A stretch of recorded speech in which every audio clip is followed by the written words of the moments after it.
Hi, everybody, and welcome to a special edition of Beards and Barbarians, and that is not there we go. All right, welcome to this special edition of Beards and Barbarians. I am Steve, also known as the Dragon X, Hey, and I will Steve. be playing as the Keeper tonight of the Monster of the Week one-shot. I have with us our special guests, Lynn Lawless and Genesis, as well as our normal cast members, Austin and Logan. Hi. Uh, Genesis, why don't you start and tell everybody where they can find you, and then Lynn, you can as well. Hi, so I'm Genesis. You can find me on TikTok as Genesis Labarial, and that's really kind of the only space I exist in because I'm busy and have no time to do anything else. I'm Lynn Lawless. You can find me on TikTok by the same name. I also play the character Chameleon in the In Progress podcast Swipe Right for Dragons. You can find us on TikTok Swipe for Dragons or Patreon Swipe Right for Dragons. Awesome, and thank you so much for being here. This is my first time running on Beards and Barbarians. I am so excited. Also, as always, our oldest and most wonderful sponsor, Dubby Energy Drink. Dub Sludge is the best. Get 10% off if you use the promo code NAT20Beards. Dub Sludge is the best. Order $1,000 worth, you only pay $900. If you buy $100 worth, you only pay $90. It's perfect. It's amazing. You should do it. If you use our link, it helps us out. Thank you. Hit the intro. Oh, I was unprepared. Intro.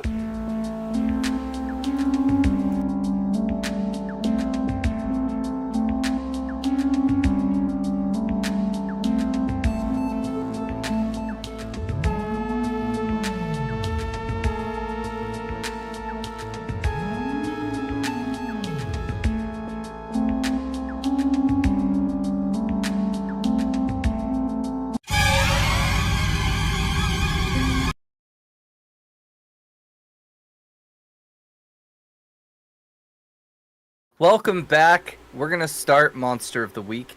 First things first, though, all four of my wonderful players have created characters. We're going to quickly go around the table, starting with Logan, followed by Austin, followed by Genesis, followed by Lynn. Introduce your character, tell us about them, give us any info you would like. Then afterwards, we're going to cut to the section on the character sheet, which helps create character connections. So why don't you take it away, Logan? Okay, so I'm playing a character named Adria Larker. Her official class or job or like the archetype that she gets is the Crooked. I get to do fun stuff. Pretty much, if you need a guy, I know a guy, and I can get us into contact. They may not like me, but I know a guy, so I'm excited to play. She seems really fun from what I've built. She's kind of a smooth talker. Has to be when it comes to dealing with a lot of people and connections. Very good at networking. So yeah, kind of a criminal, but she never got caught, so like it's not legal that she's a criminal. Do I describe her? Like, I guess she's like 5'7". She's got dark hair, goes to her shoulders. She likes to wear flashy clothing. Awesome. She has a pair of blue felt boots that are her pride and joy. Ooh, okay. Brave choice. Those are gonna get trashed. I know. Oh, absolutely! I can't wait. Oh. Was it me? Yep, go ahead, Austin. Oh, I'm playing Ambrose, and I am the spooky.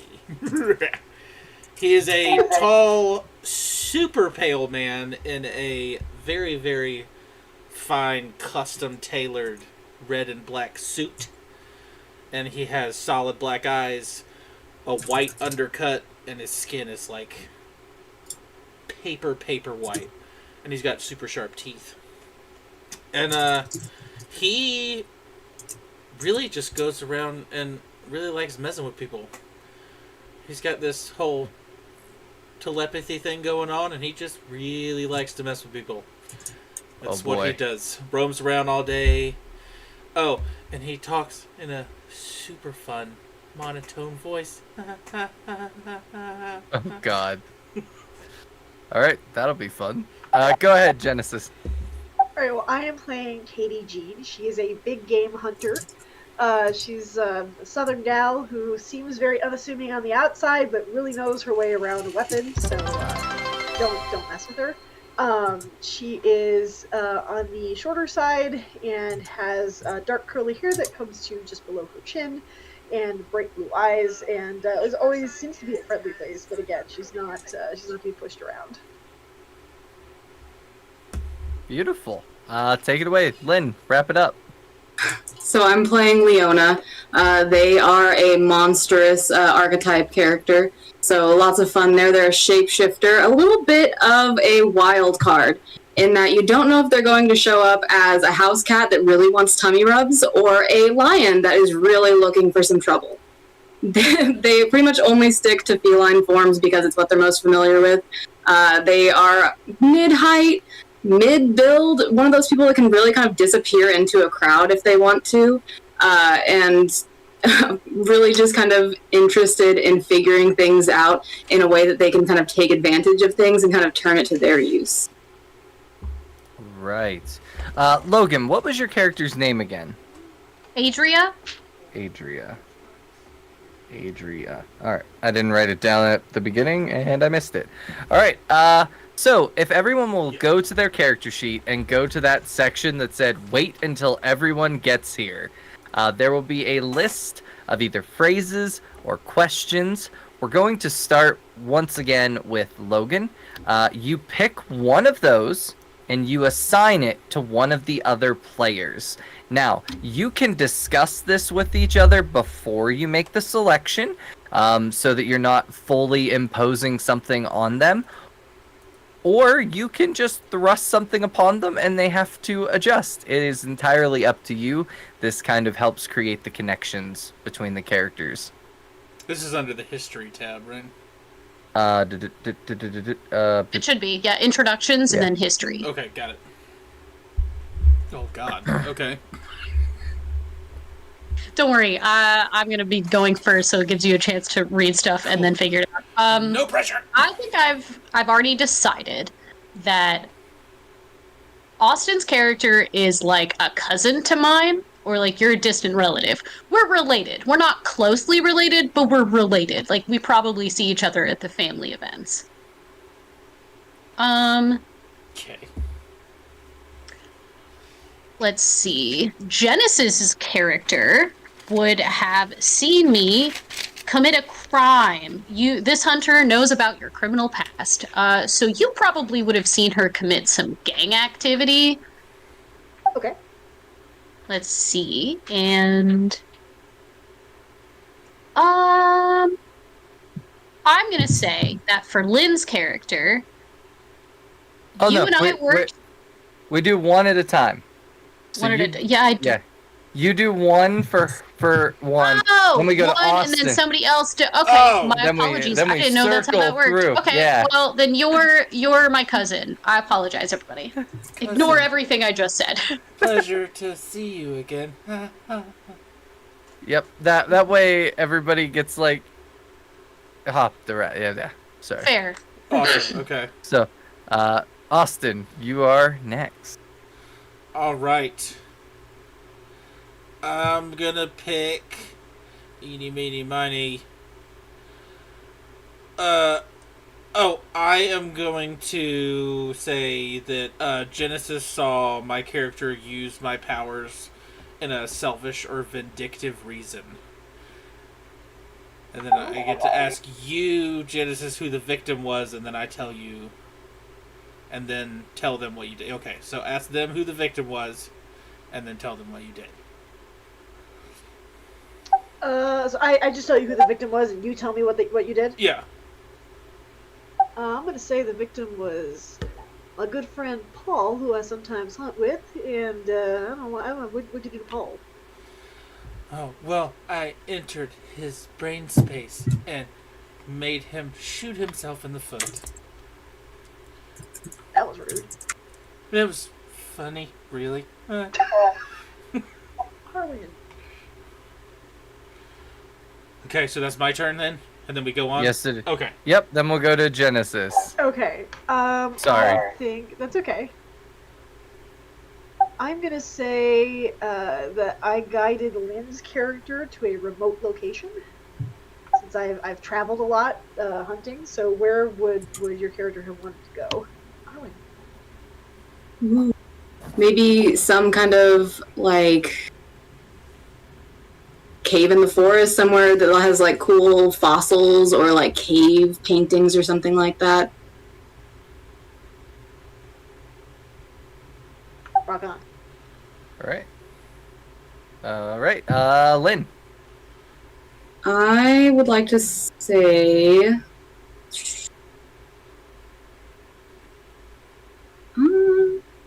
I would like to say maybe Katie saved me from a hunter who was prepared to kill me.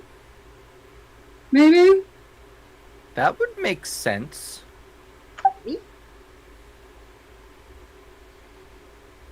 Yeah. And Katie. so, let's see, what is it? Ask them what happened. That's a.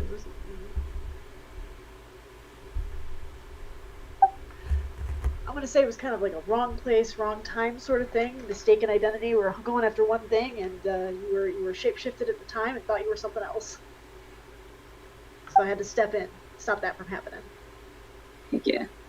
This is actually Right. I like it. this is actually kind of fun. This part of the game is actually kind of entertaining. Yeah. It was actually Adria that they were looking for, but we're just Even better. All right, Logan, you are now up again. Right. Well, so Genesis' character did watch me commit gang-related activities. Okay. That was it? Yeah. No, I mean nothing specific. It's probably why I was out near that cave anyway. Okay. All right. Raven. Or Right. Austin. Yeah. What you need? I call you Raven more than Austin, so it's Each 2 plus 2 fish. I would say monstrous and spooky. So I would say that Ambrose and Lynn, what was your character's name again? Leona. Leona are old friends, and Ambrose trusts her completely. okay. Then we'll go back to Genesis. Okay, I'm gonna say that I considered hunting Ambrose once because you made my friend shoot himself in the foot. It was just a simple prank. That's bullet holes, you know. I agree. All right. It was ill-advised and poorly executed. And he learned, so I didn't hunt him. See? This is fun. Lynn, you are up again. Oh gosh, okay, maybe Adria and Leona went together on some sort of a heist type of thing. You'll have to repeat that. Adria is currently not on headset. No, sorry. Logan, welcome back. Lynn was talking to you. I'm so sorry. You're good. You're totally good. Mine was frozen, so I didn't notice that you had stood up.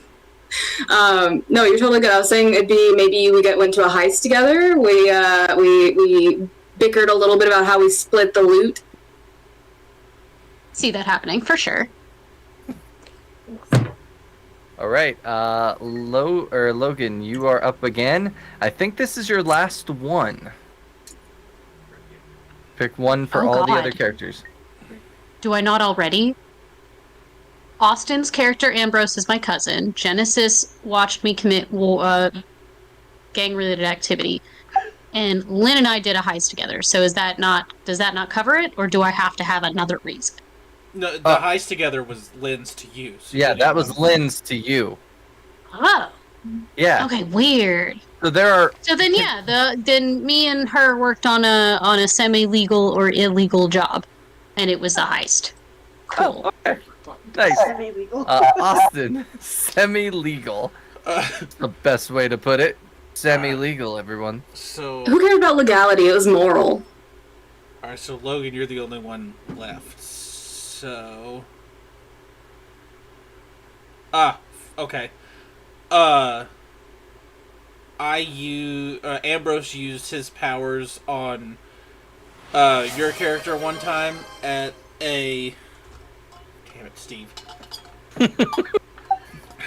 At a family get-together, and used his mind control to make you dance weirdly in front of somebody that you liked. All Okay. right. Some cousin you are. All right, Genesis. This is also your last one. So who have you not selected yet? I think Adria is your character's name, correct, Logan? Adria, but yeah, close Adria, enough. sorry. Adria. It's okay. Nobody can ever pronounce my characters' names. It's fine. I have a crap memory, so it's gonna take me a few minutes to remember people without looking up the notes that I've scrawled. I can barely read. I'm gonna Really me. say at one point we competed for the same prey. What were we hunting? Ooh, that's a great question. Yeah. It could have been because I usually typically into doing not really legal activities. Maybe I was trying to do some poaching as a little side job. Yeah. All right. All right, and Lynn, this will be your last one. I want to say Ambrose knows the secret to my abilities. Like, there's some kind of a secret to my abilities that only, they and maybe a handful of other people I trust know. Okay. I love secrets. Super fun.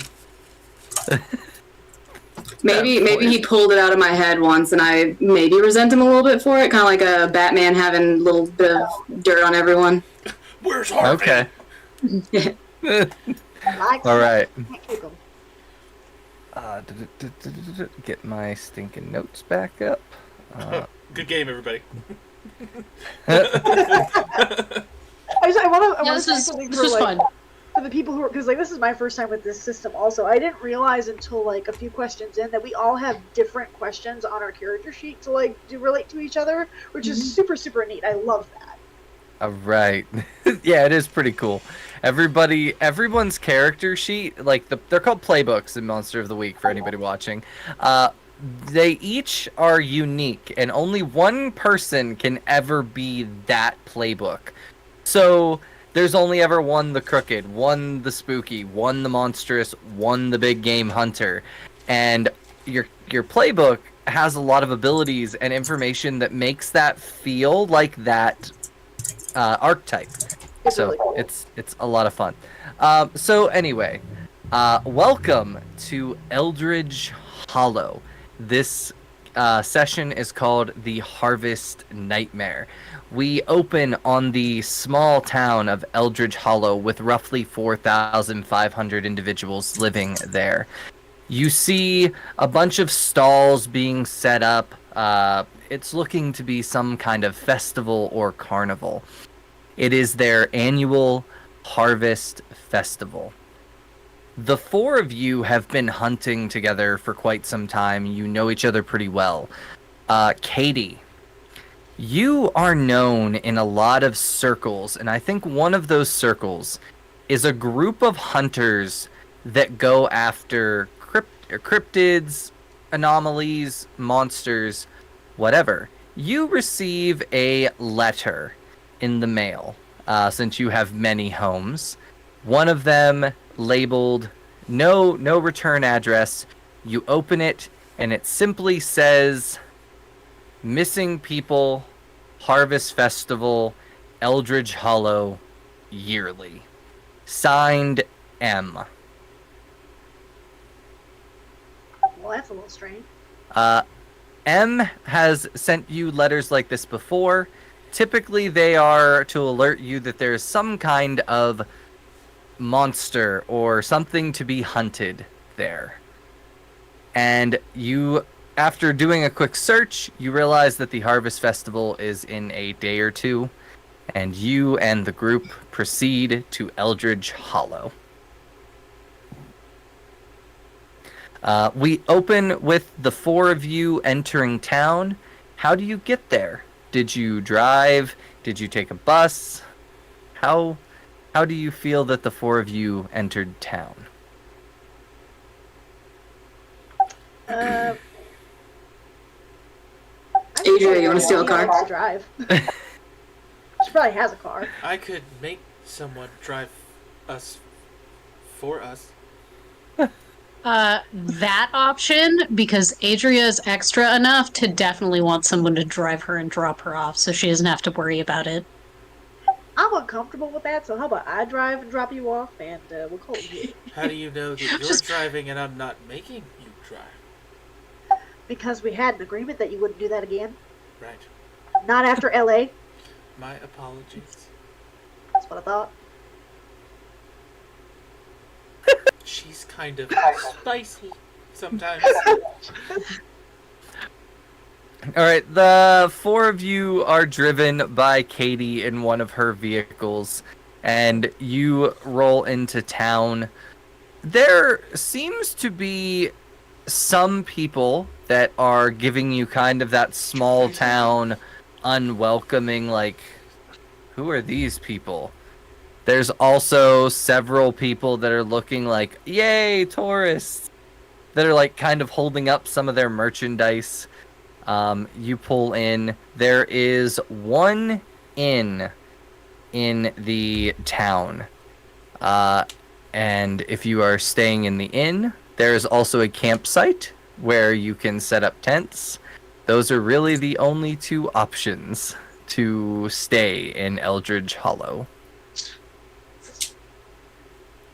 Oh, I'm so down to sleep outside. I don't even need a tent. Let's go. This I'll is go either a way. designer suit. Just saying. Oh, If we're camping, then I'm going to go find an RV so I'm not outside. I like All right, that so plan. the royal two would like to sleep inside the inn. I've worked very hard to be as comfortable as I am, and I'm not sacrificing that now. Fair enough. All right, so who all is going where exactly? I think Adria is going to the inn for sure. I'm guessing Ambrose, since he's in a fancy suit, is going to the inn. And then the other two are going to the campground? splitting up, covering more distance, because it's always smart to split the party, definitely. It's a We're one doing shot. great. Let's do We're killing diff. it. This is how you know we're not metagaming. Right. We're gonna start with the two of you going into the inn.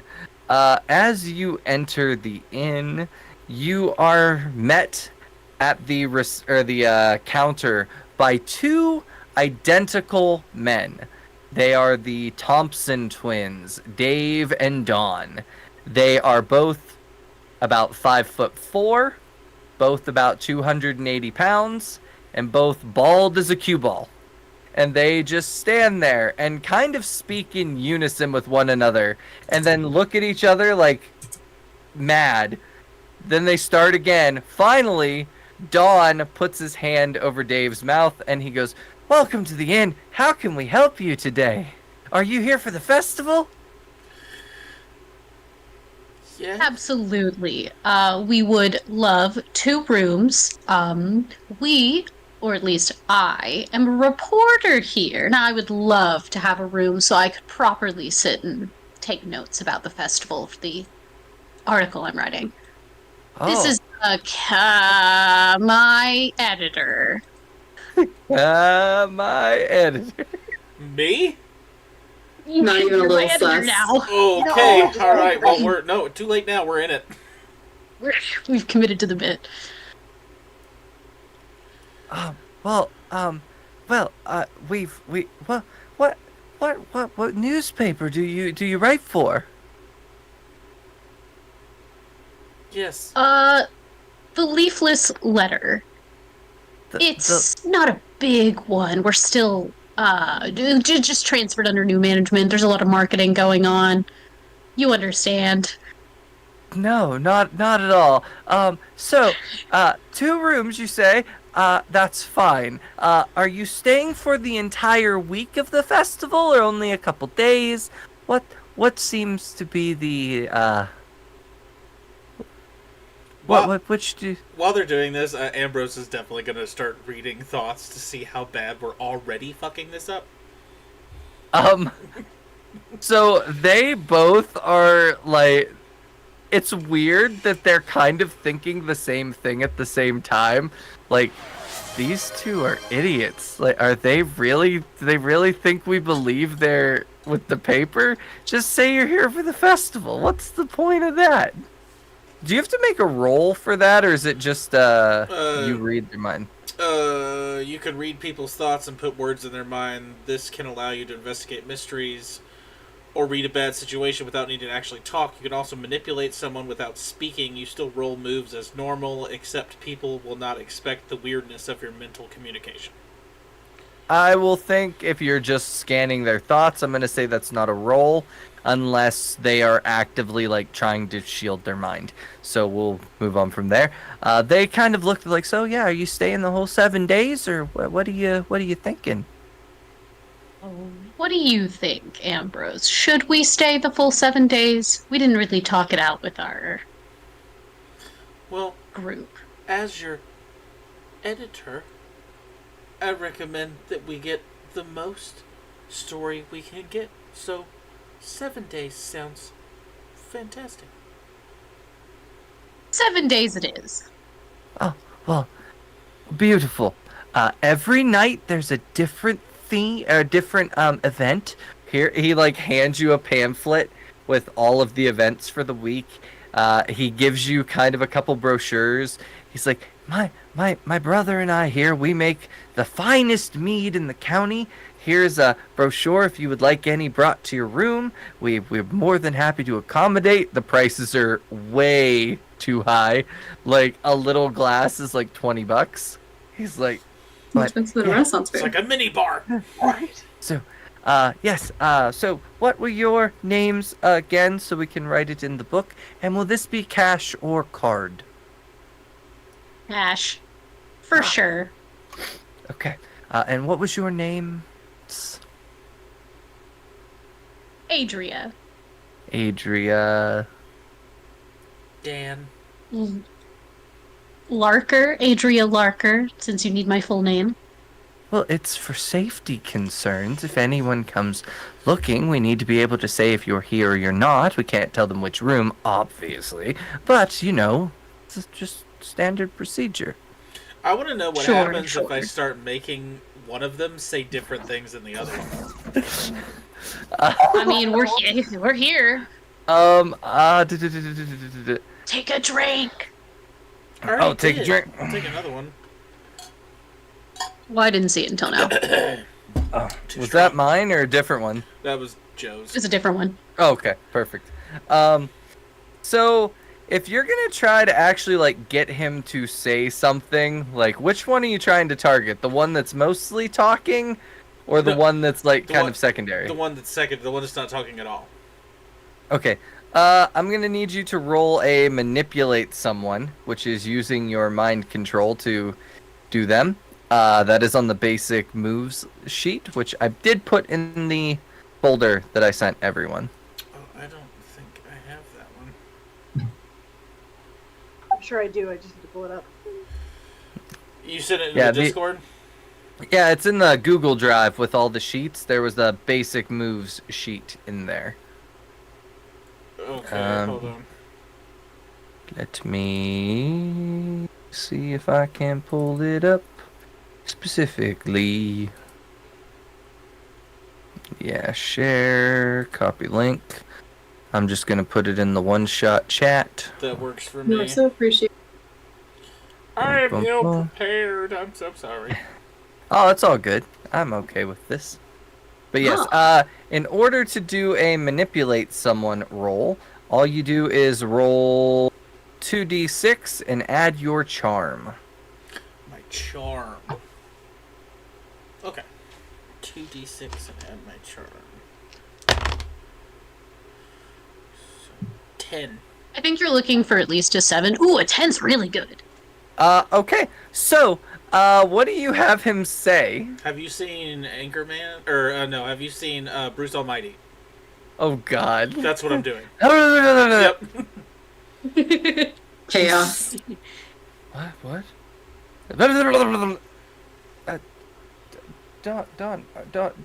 Don, are you okay? Adria just like takes a step back. Don, you just go sit down. I'll handle this. So I don't know what's come over me. I'm sorry, folks. And he just walks into the back.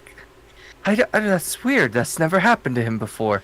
But anyway, So strange. yes, they hand out. He hands you both each a key each, and general. Oh, okay. Right as he's doing all that thing, Ambrose is probably just gonna do like a little slide, little elbow touch to let her know that I'm doing it. All right. We are going to cut over to our big game hunter and our monstrous. The two of you pull up to the campground or to the campgrounds. There are a lot of people just setting up tents, getting ready for the festival, and there seems to be a few spots left open. If you guys want to snag one up, it seems to be free for some reason. That is a little odd considering it's a campground, but they seem to have made it all free for anyone who comes to the festival. I can't think of a better place to stake out a potential problem than outside. Oh yeah, and you know people at campgrounds are gonna get rowdy. We're gonna get so many drunk confessions tonight. It's gonna be great. You're not wrong. People say everything to cats. Just give me 5 minutes. This is why I like you. It's too real. All right. So as you guys are, or the two of you are setting up, I assume you guys are having a tent put up, or you just, I know the cat says that they're just gonna hang out, but Are there trees? If there's a tree, I'm perfect. You're up it. yes, there's a tree. What about Katie? So Katie, are you go a ahead. cat right now? Or Nope, I'm a person climbing a tree. Oh, okay. Yes. Just pulling a Kailu. That's cool. Appreciate it. So, Katie, as you are setting up your tent, a young man approaches you. Well, hi, welcome. How are you today? Well, hello there. So nice to see you. I'm doing all right. How about yourself? Oh, I'm all right. Name's Jonathan. I'm from out of town. I see you guys are from out of town too. How'd you hear about the festival? Name's Katie Jean. Just heard about it from some word of mouth, some friends who've been here in years past, and thought it'd be a good time to check it out. Me too. I didn't hear about it from friends though. I got this weird letter in the mail, and he like shows it to you. It's like, this is letter. It said, "Hey, come to the Harvest Festival. All comers welcome. Campground free." Well, yeah. I just thought, why not? If it's free, I'll come out. Why not? Does it look? It doesn't look exactly like my letter that I got from M. I assume. No, this is like this looks like a professionally done pamphlet sent in the mail to someone. It's like a flyer, huh? Yeah, it's really cool. When But- did you get this in the mail? I got it about 2 weeks ago. Interesting. I was talking to some of the other guys here too, some of the other people here. They got the same one. It's kind of weird, but I don't know. Like, it's from the town, so obviously they're trying to get people here. It's kind of interesting, but yeah. So everybody here got a flyer. Well, not everybody. Some people say they come every year. I don't know. It's weird, but yeah. So anyway, yeah, cool. Like I said, name's Jonathan. If you need anything, everybody here's kind of friendly. So far in the campground, in the town, there's some weirdos in there that aren't very friendly, but there's some that are really friendly. But yeah, cool. I'm gonna be hiking, so yeah, if you need me, I'm gonna be in the woods. But From up in the tree, what kind of weird? Are fun weird, bad weird? What kind of weird? Yeah, I'd like to know too, actually. oh, I forgot you were up there. Hey, So yeah, I'm not don't know, like standoffish. Like Okay, so people- not climbing a tree in broad daylight. Weird. Cool, cool, cool. I mean, that's definitely the weirdest thing I've seen. See, frankly, But- this doesn't feel weird to me anymore. But I mean, if you like to climb trees, that's cool. I'm not gonna stop you. What about the people in town? You think they're going to be a little uptight about some daytime tree climbing? I They don't- seem the kind of weird that like would judge people just for existing. The Reverend definitely. He was very adamant that people not buy into the harvest, that they not take part in it, that it's a satanic ritual, and you know, all that mumbo jumbo that reverends give out. But he said that every year people go missing, and then the sheriff told him to shut up and get back in the church. It's weird. I don't know, but yeah. Anyway. And that just didn't raise any red flags to you. I'm so impressed. I mean, it's a reverend. What, like, they always lie. I mean, yes, but But what? It might be worth being a little bit suspicious of that, I suppose. I would have been Listen, suspicious when the cop told him to hush, because if the cop says you're not supposed to be talking about something, you should definitely be talking about it. My darling, you're suspicious of everything, though. Well, that's because everyone deserves suspicion. Who told you? Fair enough. So, but listen, it's obviously a ploy. It's a trick. They're trying to get us all riled up, and you know, controversy and like scare us. And I'm sure, like tonight, the theme, the spectacle is the zombie hunt. Come on, they're trying to get people all scared. Oh, this ought to be good. Anyway, but yeah, I'm gonna go on a hike. I hope you two have a wonderful time here in the campgrounds and with the festival. And I'm sure I'll see you somewhere out there. And yeah, have a good day, guys, and enjoy your tree. Don't let anybody tell you not to. You be safe, you hear? Yeah. Listen, let's face it. He's a character with a single name going on a hike. We're not seeing him again. Was he wearing a red Bye, shirt? Jonathan! Was he wearing a red To be shirt? fair. This is important. Yeah. No, he was wearing camping outfits. So brown pants, got it. Yeah. So Lynn, you looked like you were in thought. What's up? Are there other commonalities, like, within the people that have, you know, like, received these letters? Like, are they all, like, young folk, old folk, all the outdoorsy kind? I am going to make you make a roll here, and that I'm is ready. going to be investigate a mystery. I assume you're gonna go around asking people to, like, if they got the flyer or something like that, to try to figure out what, like, profile them.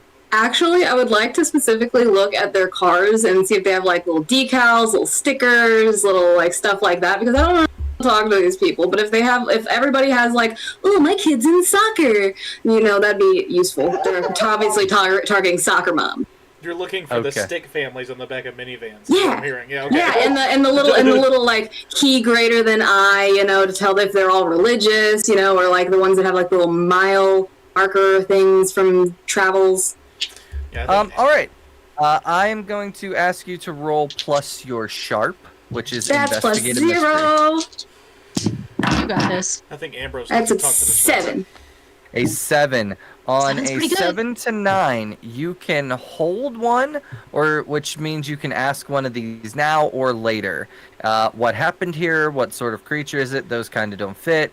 I'm gonna let you do the one that you asked, which is, what are they like? Most of the people that received these flyers seem to be single and in their 20s, with the exception of one of them, or one, with the exception of a couple. There's one couple that appear to be in their late 20s, early 30s. And there are exactly 7 of them. 7 other people. No, 7 total, including Jonathan. Okay. There's seven different groups. So 6 individuals, 1 couple. I see what's going on here. The festival goes 7 days. Oh, that's spooky. I hadn't thought of that. I was just thinking they were gonna be doing some speed dating stuff, to bring some fresh blood into the town. I was like, oh yeah, 20 single, okay. Well, I think you're right about the fresh blood part, just kind of in a roundabout way. Yeah, I don't know that it's dating. All right. So, we're gonna cut back to the hotel. The two of you have gotten into your rooms and settled. What do you do next? As stated on your pamphlet, tonight is the zombie hunt for the Harvest Festival, whatever that means. What time is it currently? I'm gonna say it's about 3 in the afternoon. We still got So we daylight. have plenty of time. Yeah. I was gonna say, after getting their stuff put away or whatever, Adria's probably gonna come over to Ambrose's room. I assume they probably got put kind of close together or nearby. Yeah, they're right. You're right next to each other. Sick. Works out. I'm gonna knock on his door and pop it open, whether he lets me in or not. So I think Wow, you we just- need to go. Come right in without me answering. Fantastic. Go ahead. Well, I knew you were going to be in here. I think we should go to the library. This is a small town. They Right. probably have plenty of history, and if the note that Katie got is correct, the disappearances have been going on for a little while, That is and I feel like there would be something to note in the history about it. that is true. As I've said, never in the main campaign. Yeah, library sounds good. We can read a couple things to figure out what we can. All right. The two of you head over to the library. Let me find who is in charge of the library. This whole music is strange. Yes. It's So just the elevator music. Let it happen. the two of you, it's easy. The town is pretty easy to navigate. You have a map given to you from the Thompson twins. You find the library, and as you enter, there is one woman sitting at the desk. It's one of those ones that's like a circular desk in the middle, and all the books are kind of lined around in a circle, and it is 3 stories high. She looks like she is 90 years old and has been in this place her entire life. She's got those really tiny bitty glasses that are at the end of her nose, and as you come in, she's like, "Yes? Great old lady voice for one. What can I do for the two of you?" It's lovely to make your acquaintance. We just need the history section, specifically local history. You want the archives or do you want history? There's a difference. Let's start with the archives. Ah, sure. What exactly are you looking for? I know them inside and out. Well, I'm here doing a story on the town and the Harvest Festival, and I would be interested in seeing anything related to that.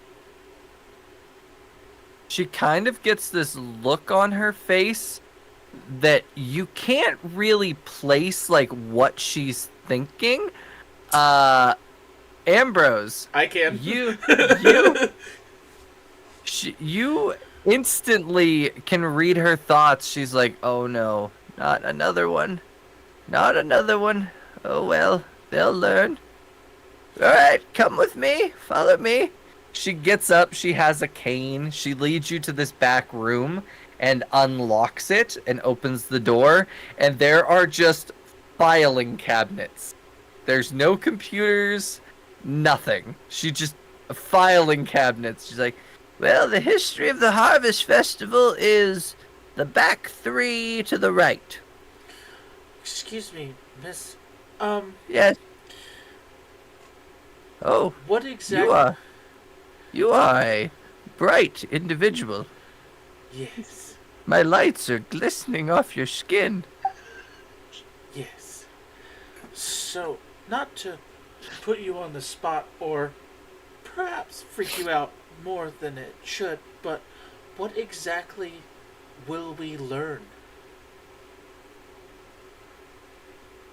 She does not get the reference. Like, she does not put together that she said that while back in the desk. She just looks at you, she's like, well, obviously about the Harvest Festival.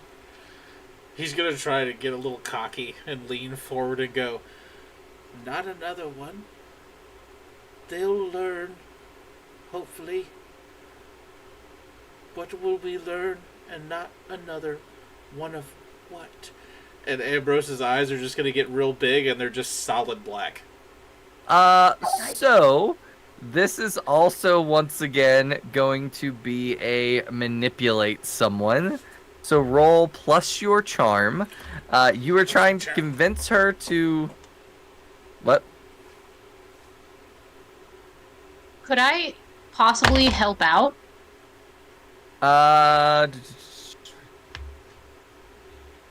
I don't think, because he didn't tell you about this. You don't know what he's getting at. A 10. So she looks at you and she goes, how do you know what I thought? It's a talent of mine, you could say. Adria's just behind the old lady going, So, She seems nice, I'm not going to do that. well, let me put it to you this way, Mr. and Mrs. Reporter. It's very, very rare that reporters come seeking the information of the Harvest Festival. And every reporter that's ever come to investigate it either disappeared and was never seen again, or the sheriff ran him out of town. So you take that information as you will, but I hope you don't disappear, because you seem lovely. Thank you. it's very kind And of you, you. and she pulls out a pencil like this and points it at you, and stay out of my head. Yes, ma'am. And as she leaves, Ambrose is just gonna make her. You can make me roll for it again if you want to, but he's just gonna kind of manipulate her feelings to make her all like blissful and happy. It's all good. No roll for that. So yes, you two are in the archives. We're gonna cut back to the other two, Lynn and Genesis, Katie and Leona. What do the two of you do? This is a fun game. Well,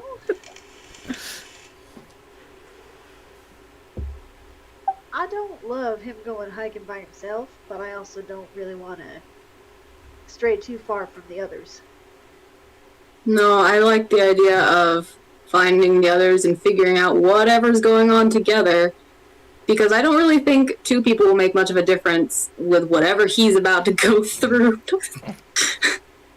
We've been doing this too long. Maybe we're just being overly suspicious for nothing. No, I everything's out to get us. can't even say that with a straight face. I know that we're screwed. All right.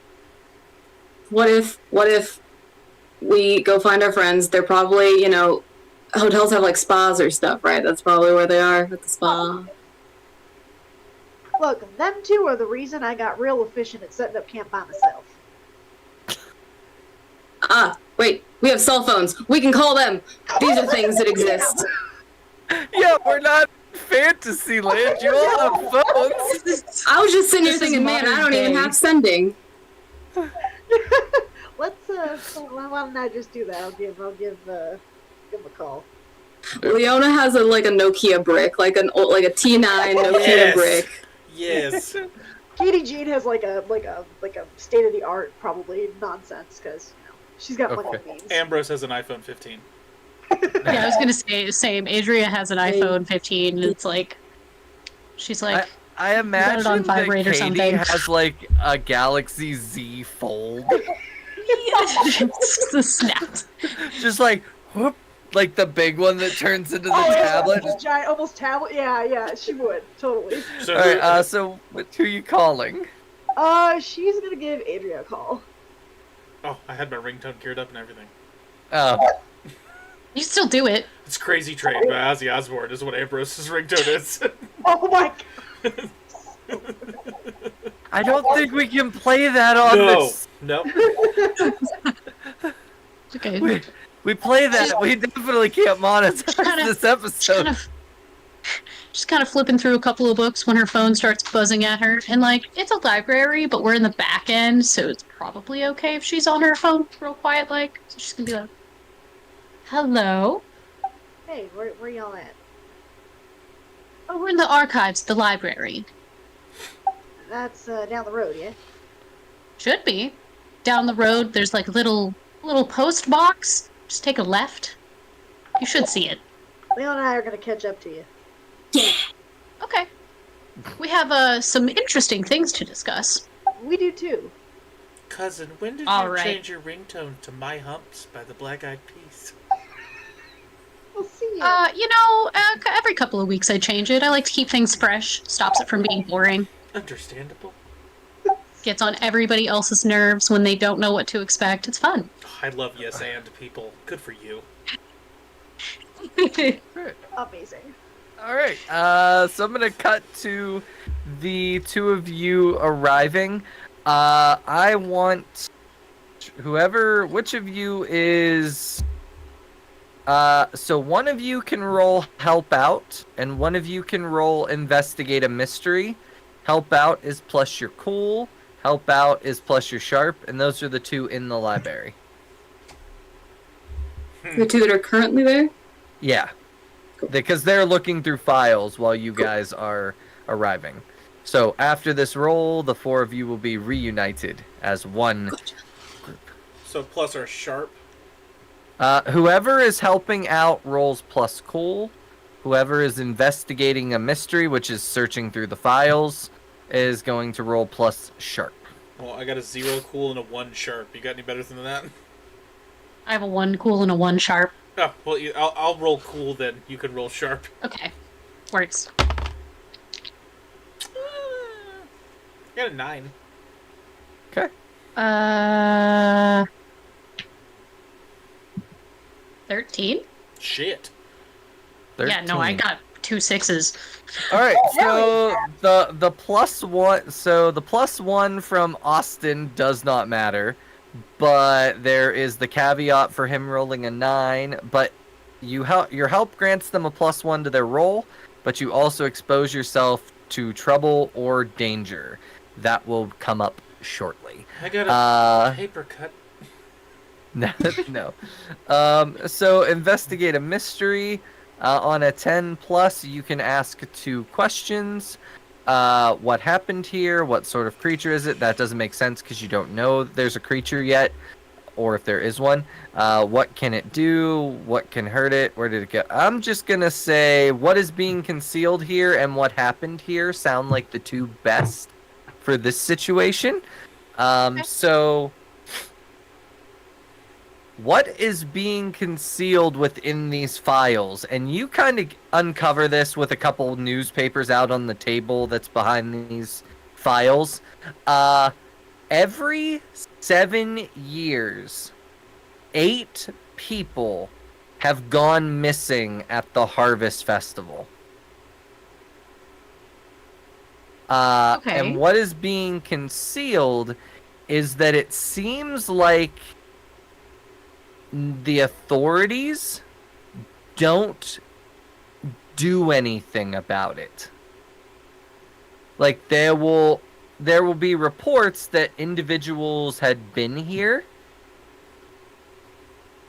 but then they go missing, but there's never been any way to tie it to the festival. So nobody's found a body, nobody's found any information. It's just like these people just vanish. Okay.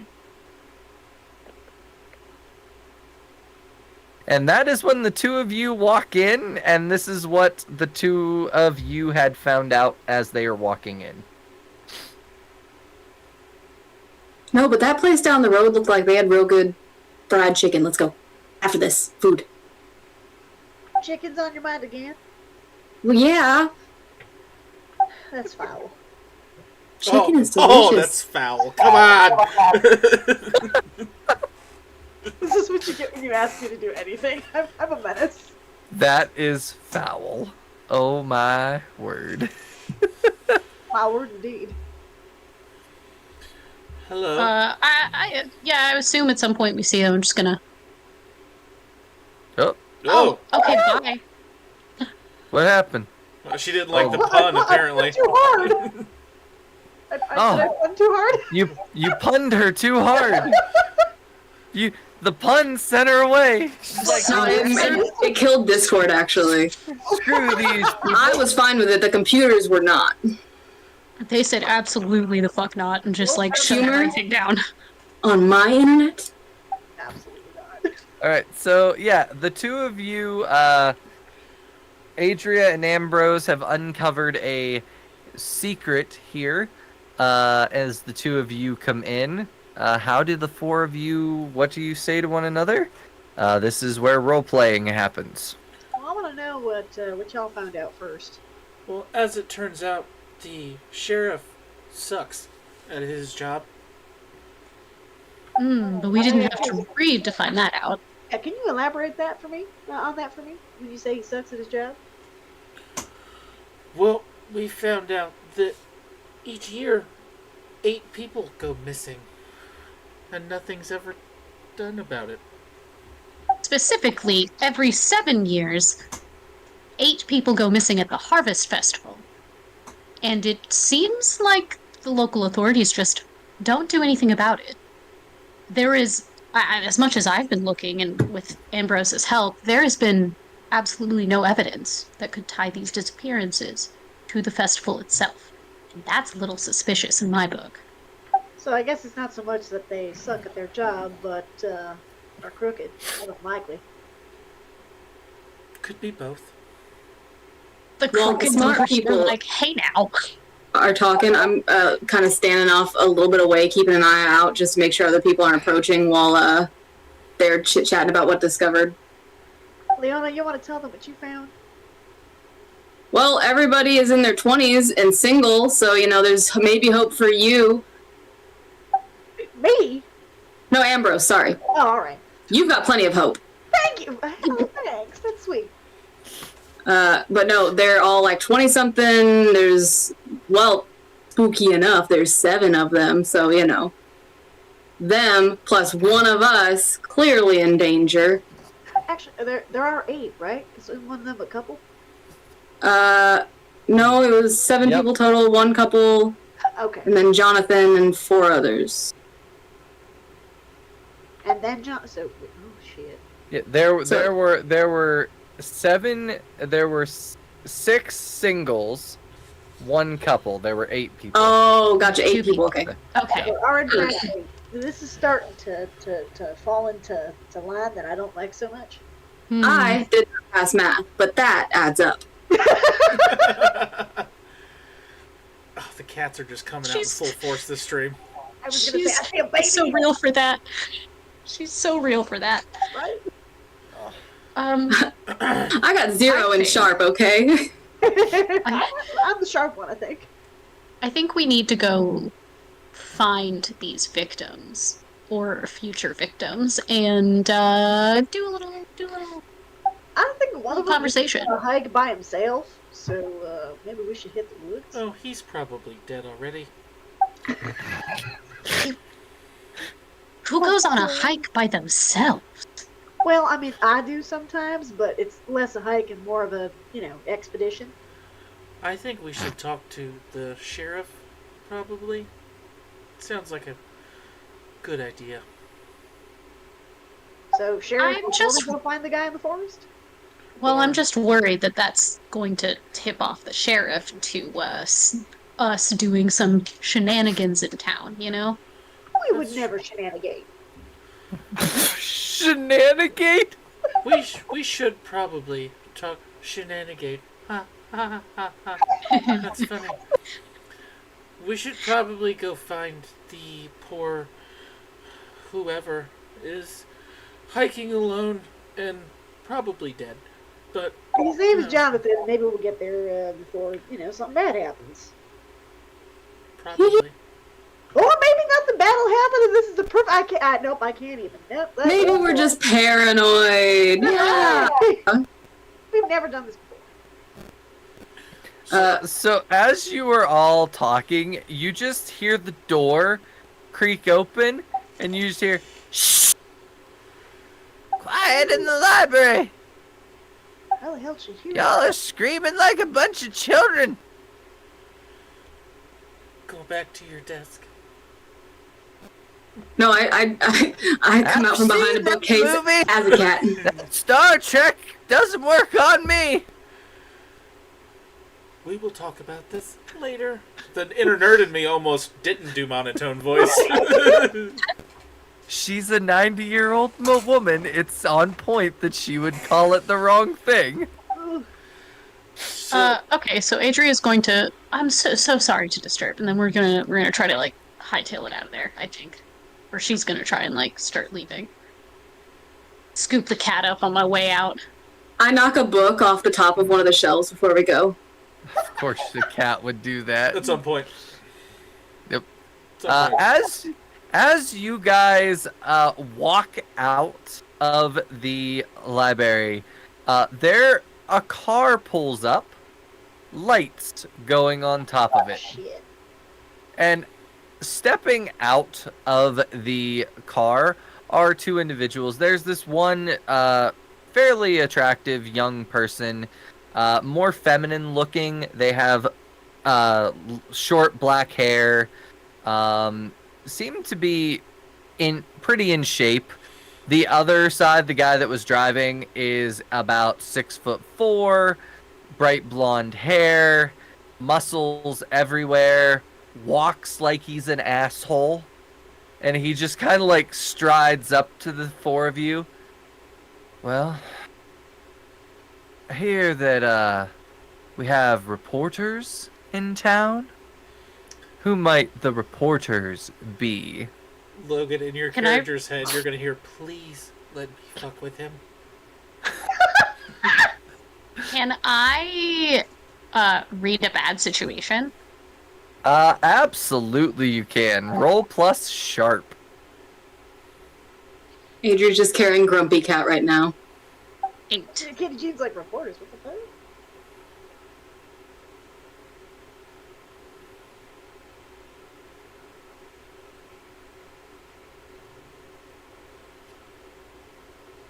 Eight. 8. Alright, on an 8, you can ask one of the following questions. What is the best way in? What is the best way out? Are there any dangers we haven't noticed? What is the biggest threat? What's most valuable to me? What's the best way to protect the victims? Some of those make no sense here. Obviously, you know which ones those are. But yes. What's the best way to protect the victims? What? Yeah. I would like to know if there's any dangers that are not immediately present. That's At the moment, the only real danger here seems to be this pompous sheriff in front of you, who is now seeming very aggressive for no reason. His deputy, however, seems to be agitated that they even stopped. Interesting. Okay. So, as I stated, which one of you, or are all of you reporters?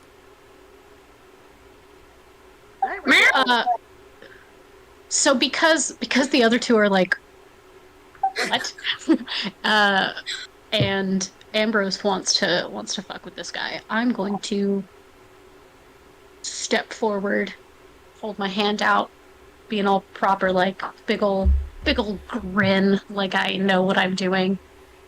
And I'm gonna offer my hand out, be like, "Hello, Adria Larker. I'm the reporter. I'm doing writing on your one lovely little harvest festival here, and I wanted to find a little more history on the town as well. So I went and perused your library and lovely little space.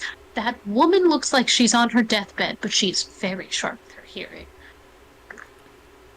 Yes, she is. Now, why are you doing a report on the Harvest Festival? How did you even hear about the Harvest Festival?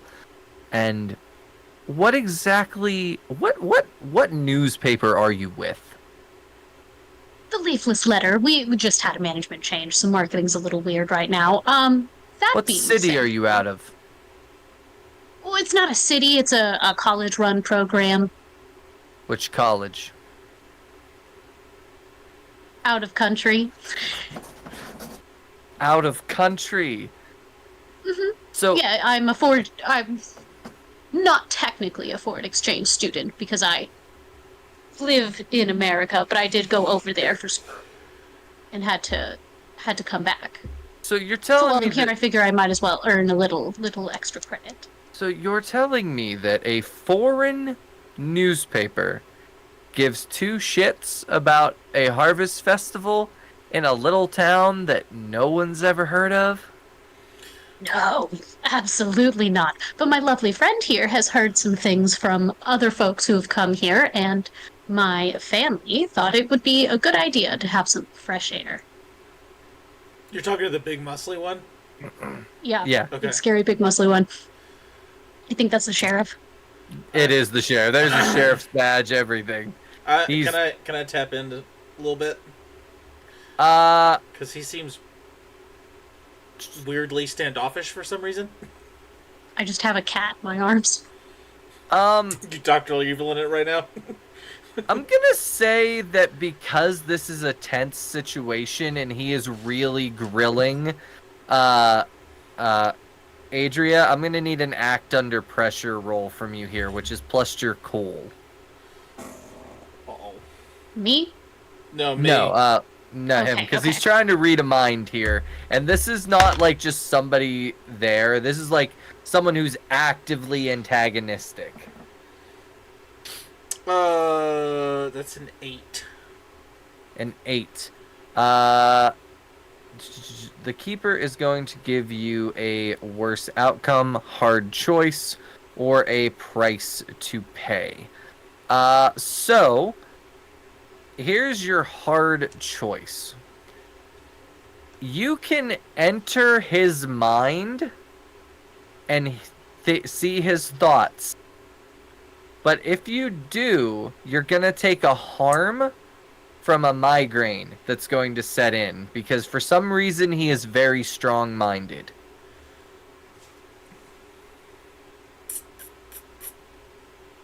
Just one harm? Yeah, one harm. Okay, I'll take it. Okay.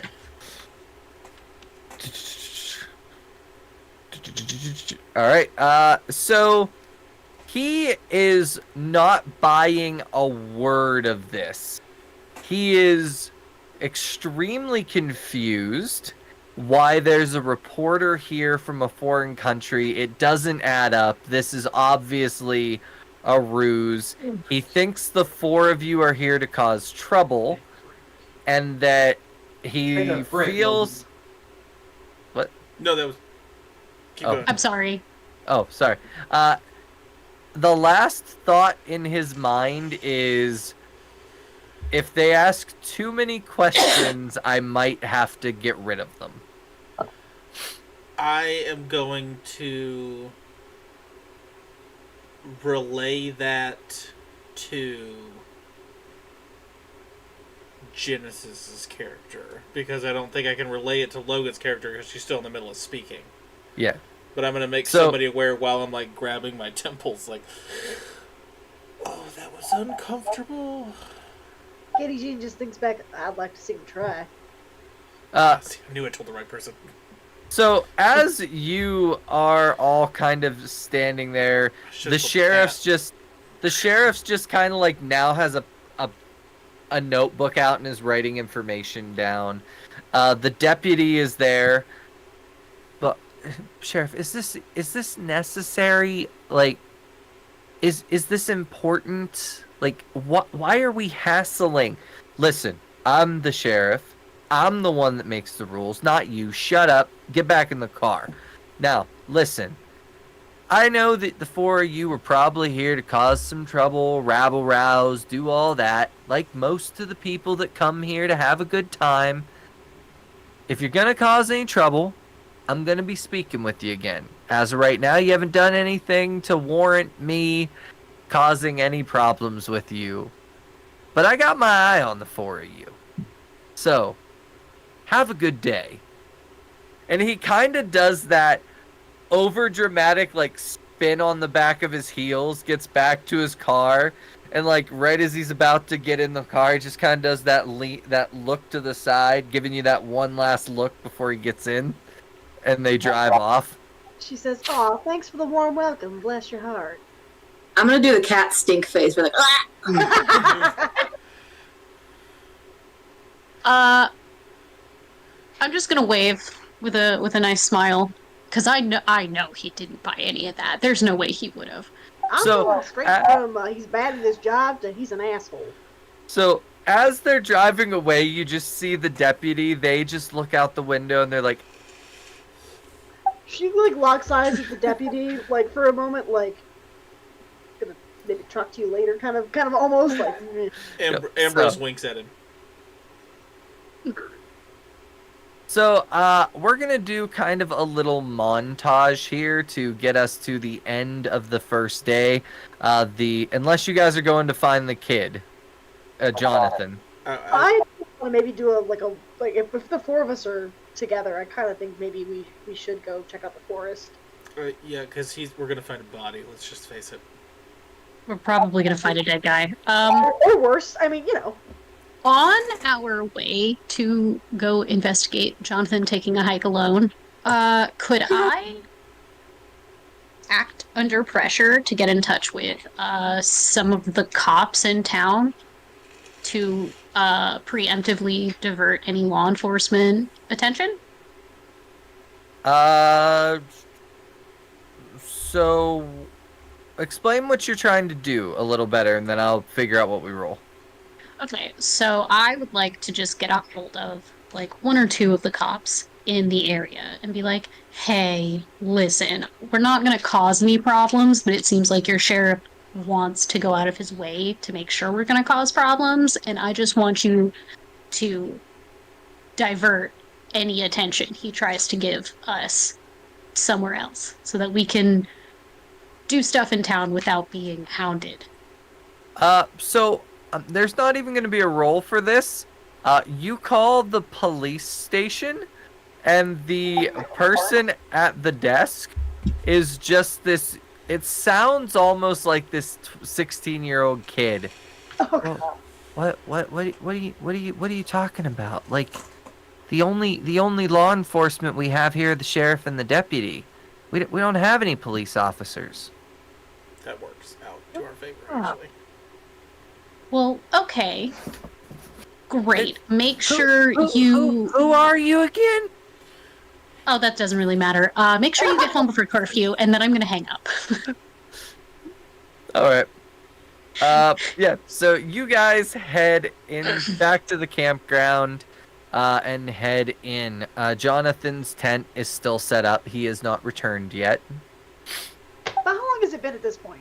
Since we spoke to Jonathan and did all this stuff. Like, are we talking like an hour, a couple hours? I'm gonna say it's been about 2 hours. Okay. So it is. When the hit start. Let's go with 3. It's 6 o'clock at night. The sun's starting to go down. So I would like to, we followed the trail a little bit away from the campsite, but then I would like to become a bigger cat and kind of like start trying to follow Jonathan's trail, maybe? Like sniff him out. Oh, so you're shape-shifting then? Yeah, I'm going from little kitty to bigger kitty.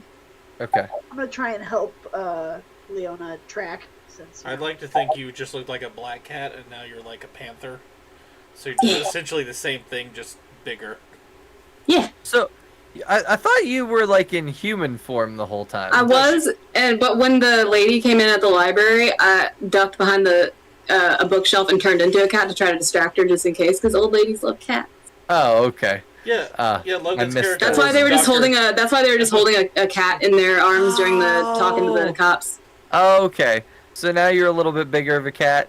Yeah. I'm gonna say, I'm gonna have you act under pressure because you Okay. are tracking.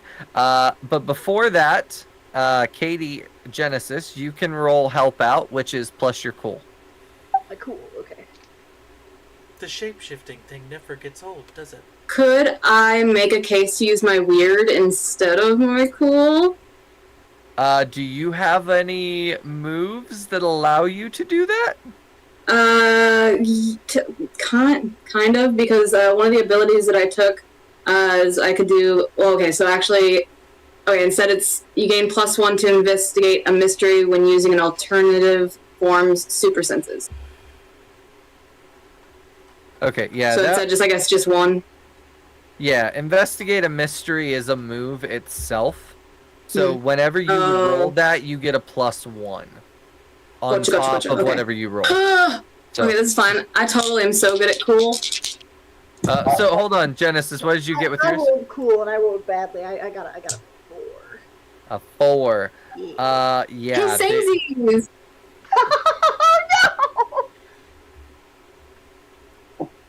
No! So you both got that.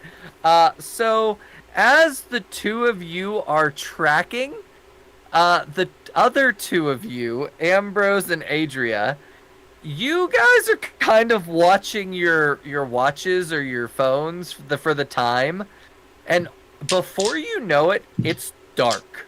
Like, and the two of them finally get like turn and look at you like, yeah, we can't find him.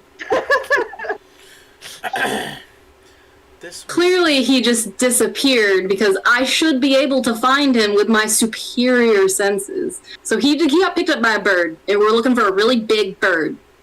That seems logical to me. Yep. So at this point, the four of you hear some rustling in the brush ahead of you as this old man with a pitchfork comes out and he's like, "What are the four of you doing out here?" Just looking for a friend of mine who went for a hike. It's dark. Yeah. What? Get back to your tent or get back to town or something. You shouldn't be out here after dark. Why not? Because you shouldn't be. What are you doing here? Does he see the panther? Oh, Sam was hanging out with a big kitty. cat. like we're gonna retcon a little bit. He comes out. What are you three doing? Holy shit, that's a big cat. What? Come on, the three, get away from that thing. And he's like, he has the pitchfork down, ready to. It's all right. No need to worry about it. Listen, she has to go on her walks or she gets cooped up, and you don't want to I'm gonna show my belly. She needs walkies. Do the trap. Do the thing where like they lay down on the back and do a long stretch. It's a trap. Don't pet that. That is the biggest cat I've ever seen in my life. Is that a house cat? Well, I mean, we do allow the cat in the house, so yeah. What kind of person are you that doesn't allow animals in the house? Oh, me? That looks like a wild animal. Speaking of which, why the four of you should not be out here. It's dark. There are wild animals out here that are gonna come and eat you. I don't Rare. think we have anything to worry about. Oh, yeah, I mean, wild animals ain't Can I usually a ask- problem for me. Can I ask what you're doing out in the forest after dark then? With a pitchfork randomly? Wild out here. It just in the woods? Are you like some wild man? No, I got a house right through these brushes. I don't believe See, you. see these big trees right here?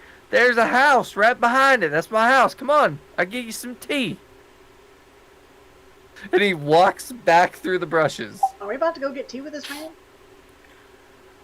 Do we think you'll give us good information? I mean, you We haven't found a single idea of where Jonathan could be. Yeah, What our if friend- that was Jonathan? I mean, unless he shapeshifts or something, that ain't Jonathan. I don't know, there's weird things going on in this town. Oh, yeah. Well, every time M sends us a letter, it's not exactly like we go into normal shit, right? That's my point. That's fair. Let's go Hey, have some tea. And Ambrose will walk in and go, Oh, so as you go through the brush, there is this. I wouldn't even call it a house. It looks more like a shack. But he's got like Oh boy. some crops out front of it. Looks like he lives out here by himself. And he has lit a fire on this old stove that doesn't even have electric. He's like lighting it, and he just is starting a teapot, and he looks at the three of you. Well, I assume the cat doesn't drink tea? I'm gonna nudge the animal and be like, hey, behave, we're guests. I mean, if you got any milk. All right. Well, I don't, but I got water. Oh, yeah. Water's fine. Yeah, that's probably fine.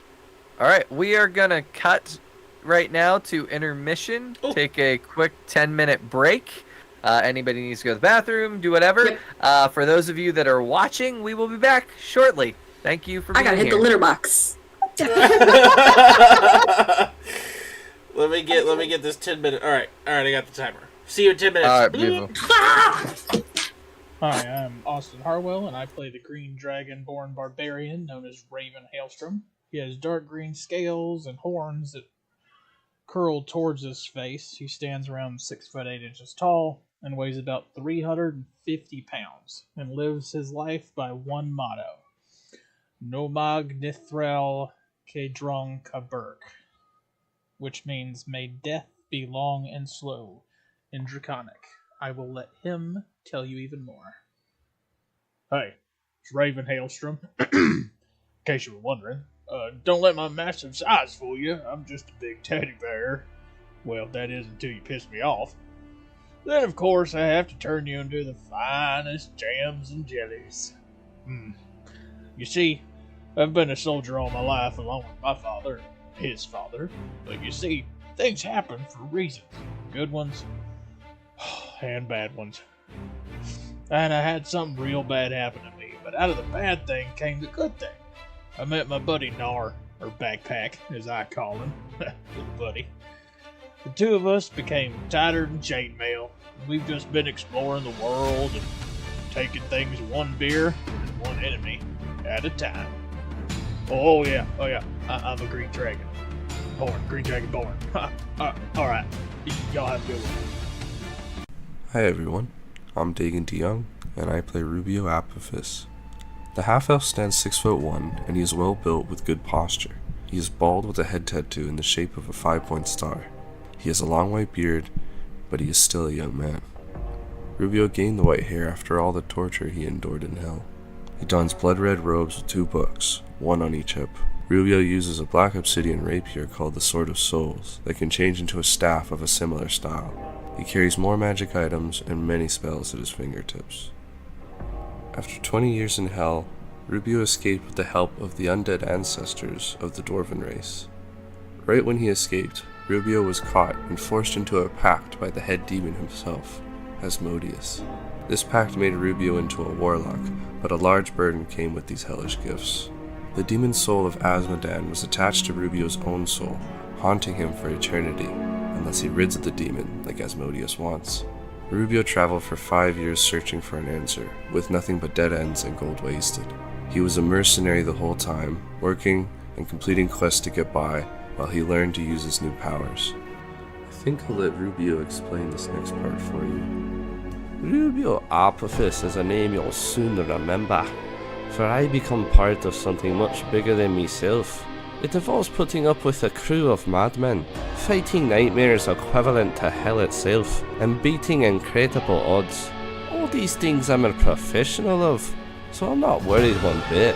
I've mastered charismatic skills, devilish spells, and gained the infinite wisdom of the legion of ancient dwarves that fucked my voice up.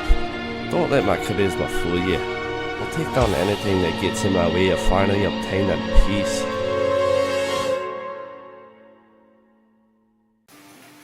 Hey y'all, I'm Joe Gonzo and I play the half-orc rogue Kars Revere. He stands at 6'4", around 250, buff and cut, with pale purple skin. hazel eyes, and blue tribal tattoos from head to toe. Garza's shaved sides and a long ponytail with thick black beard adorned with 3 birds' gold trinkets, tied to the points of each end of his beard. He wields a few blades, daggers, short swords, but he's a prized family short sword, one that he takes care of, polishes, and it's very much more intricate than the rest of his gear, which one could argue is pretty damaged. Now, his personality is that of a sarcastic Bostonian with family issues. He doesn't take well to insults, nor disloyalty, cowardice, or death of allies. Now, that's mostly due to the fact that his tribe was massacred in the war, or so he believes. Let me give you a little glimpse into Kars. Name's Kaz Revere. I come from a long line of half-orc. I'm proud of my tribe. I like beer, woman, hookers, bars, and mixers. Lastly, I'm loyal to my friends. Everything and everyone else, every monster that's not in my party, can kick sticks. My daggers and blades are ready for war. Now I personally work alone. It's how I survived for so long. So don't expect me to be friendly. Hello, my name is Brandon, and I play Onyx Deepburrow, the Earth Genocide Paladin. Onyx stands 6 feet tall with gold and silver heavy armor, a black obsidian sword, and a great shield with a gemstone in the middle. The armor was given to him by the priests of the orphanage he grew up in, and the shield was given by the sisters.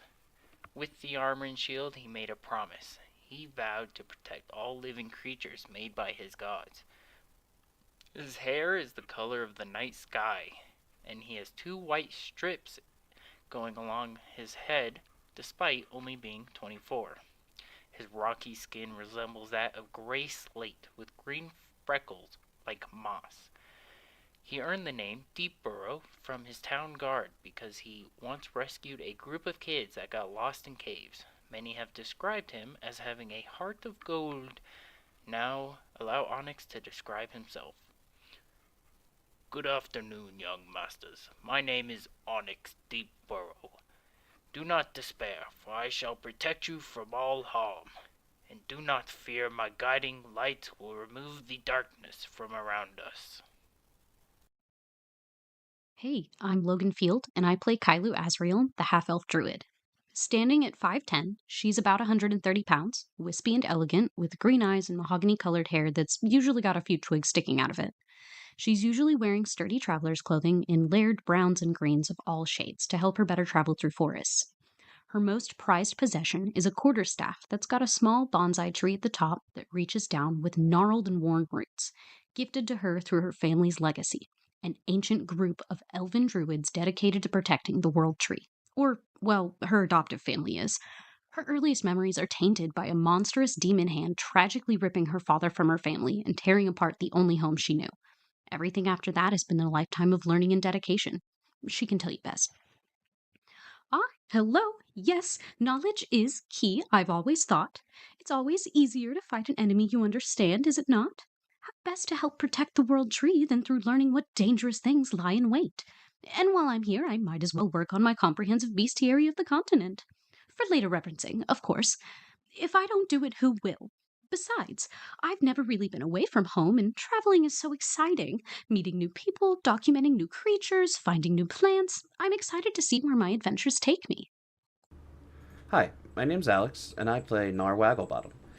Nar is tall for a gnome. He stands about 3'7", and he's kind of scrawny looking. He has white spiky hair and a goatee on his face. He wears commoner's clothes and welding goggles at all times to kind of hide his eyes that have now become fiery pits. But yeah, I'm gonna let Nar tell a little bit more about himself. Nar? Hi. My name's Nar, and I guess all this kind of started when I was drawn into the war. The Dark Soldiers kind of attacked my village, and they kind of beat me up really bad. And when they did, something happened. Some magical explosion killed them all, and a lot of other people. and I found out I could use magic, and was kind of terrified and scared, and then I met my friend Raven, and he kind of showed me a place that we could go to help me learn a little bit more and find out what the heck happened to me. I hope I don't hurt anybody else, and I the urge to burn things is really strong. I'm trying to resist it, but it's getting worse. Oh boy.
Welcome back to Beards and Barbarians, where we are playing Monster of the Week. We have Adria, Ambrose, Katie Jean, and Leona. They have just been invited to share tea with an old man who lives in a hut in the woods with a little bit of a farm in front of his house. Let's see how this plays out. We don't even know his name. Like, he offered to have us for tea, and we were like, yeah, sure, random guy in the woods with a pitchfork. He's fine. It wasn't candy, and I don't see a white van. Facts. That's fair. Facts. Yeah, so he, after the pot hisses, he, like, pours out the tea for all of you, and he looks at the three of you, because one of you is a panther right now. Yeah! And he's looking at the three of you, he goes, so what brought you out into the woods? Huh? What brought you out here? I told you we're looking for our friend. We went No, you didn't. hiking earlier. Oh, well, what do you look like? She describes Jonathan. Oh, yeah, that young fella came through about an hour ago. An hour ago, you saw him? Yeah. He came over, he said hello, he started talking to me about this pamphlet he got. I gave him a cup of tea, and we said our passing phrases, and he went on that way, followed that trail. We're gonna do that in just a second. Do you mind if I ask you a couple of questions? Yeah, Ambrose puts down his tea. I mean, you could ask me all the Adrian's questions. just like halfway to taking a sip and just like politely puts it back down on the saucer. Jean's also not drinking any drinks just yet. So, he takes a sip and puts it down. He's like, "Sure, you can ask me some questions. What you want to ask?" Have you lived here very long? Well, I've lived here since I was knee-high to a grasshopper. So you've seen this festival a bunch? Do you go? Oh, no. I'm never going to town during the festival. Why is that? It ain't... Well, let me tell you. He sits down in his rocking chair. It's like, well, let me tell you. You see that? May I ask your name really quick? Oh, yeah. Yeah, I'm Farmer Joe. Farmer Joe Swanson.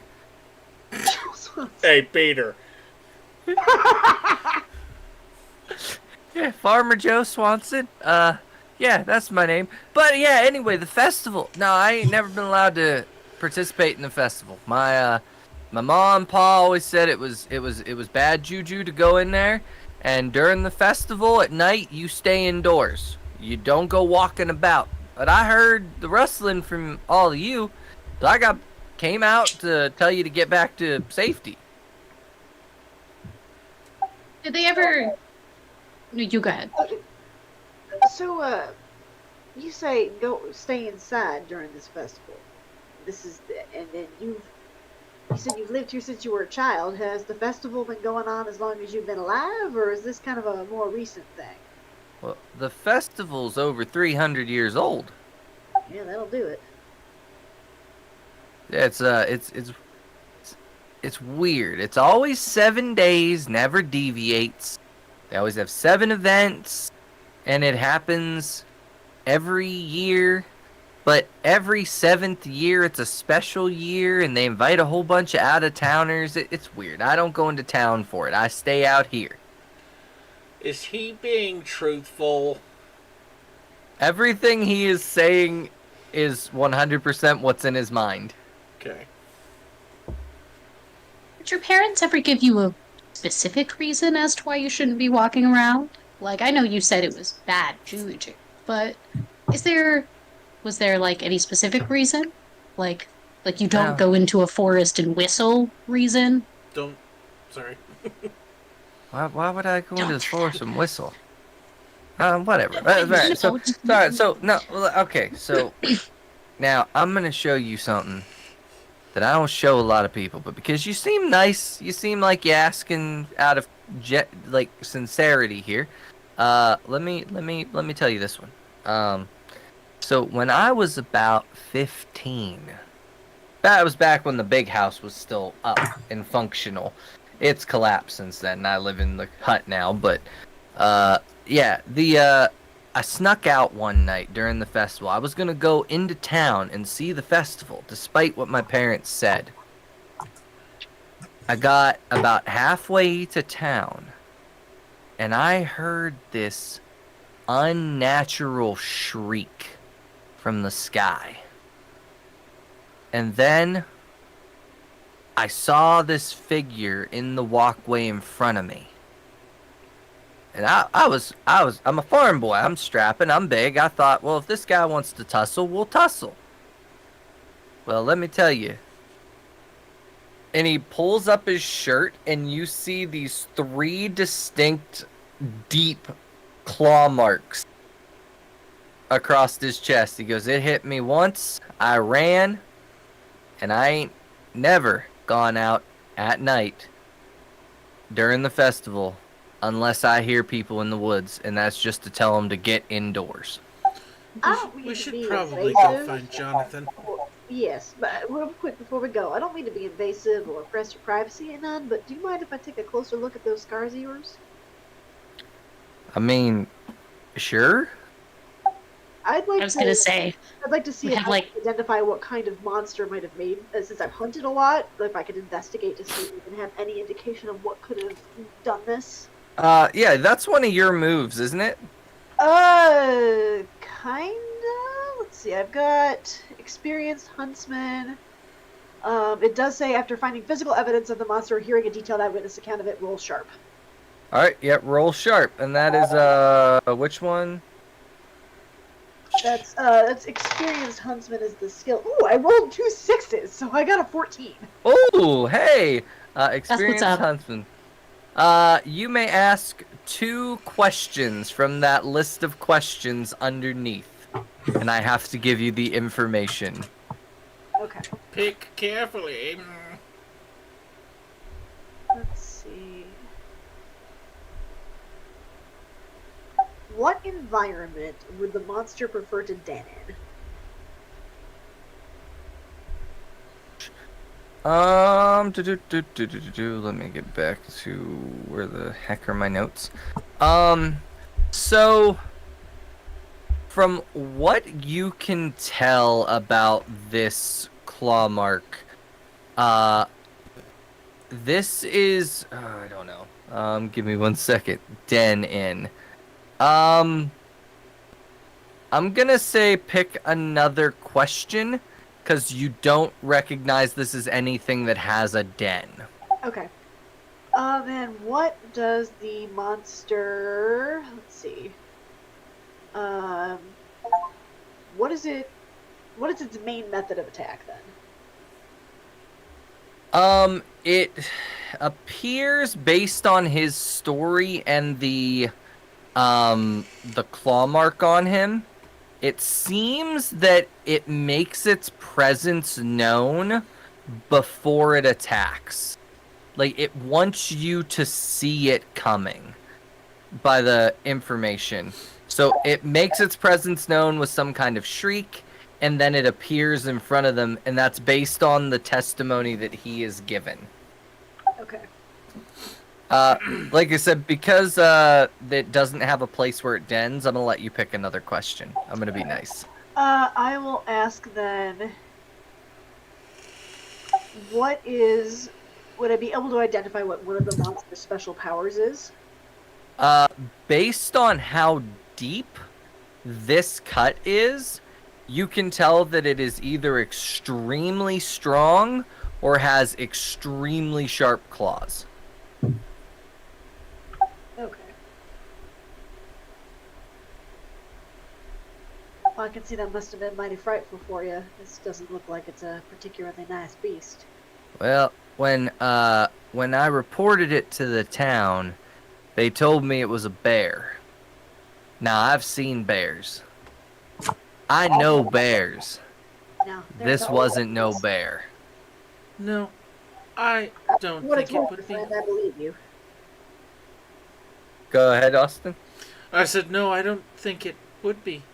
Because you said there's 3 marks on it? Yep.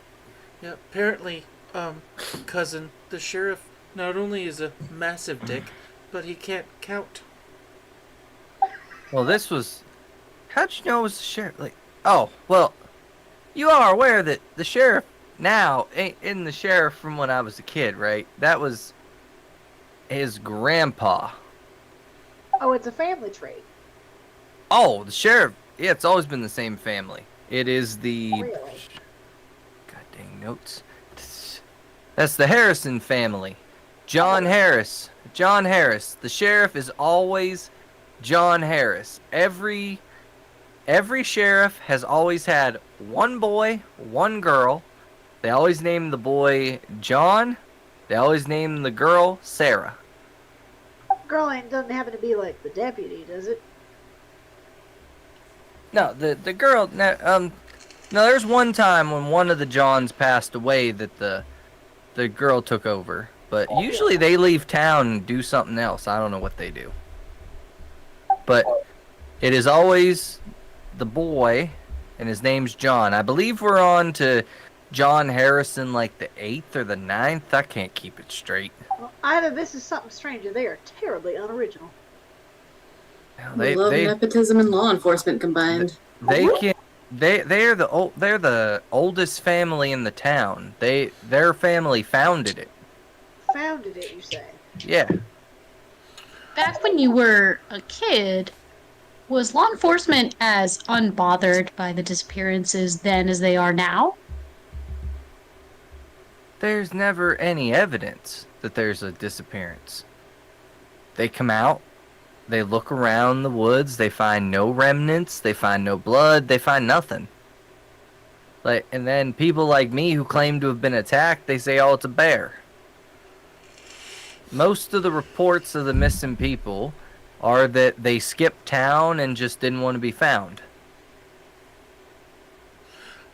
Every 7 years they skip town and don't want to be found? Nobody else, smells fishy here? Listen, the sheriff has all kinds of pull. I don't know why other people don't investigate it. We had a group 14 years ago. Group of, they called themselves investigators. They came out here looking, and the sheriff made them go away. When you say make them go away, do you mean like without a trace, or escorted them out of town? I don't know. I inquired about them because I never saw them again, and he informed me that he made them go away.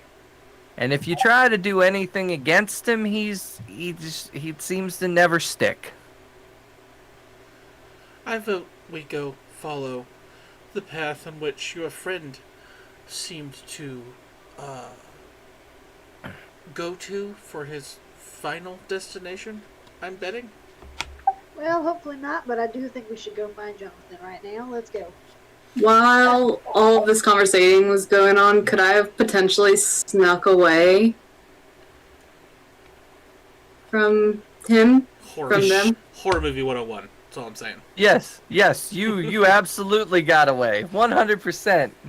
I just want to investigate his little like shack area to make sure there's not like a murder basement or a chainsaw collection or something like that. Just Or a basket full of free candy.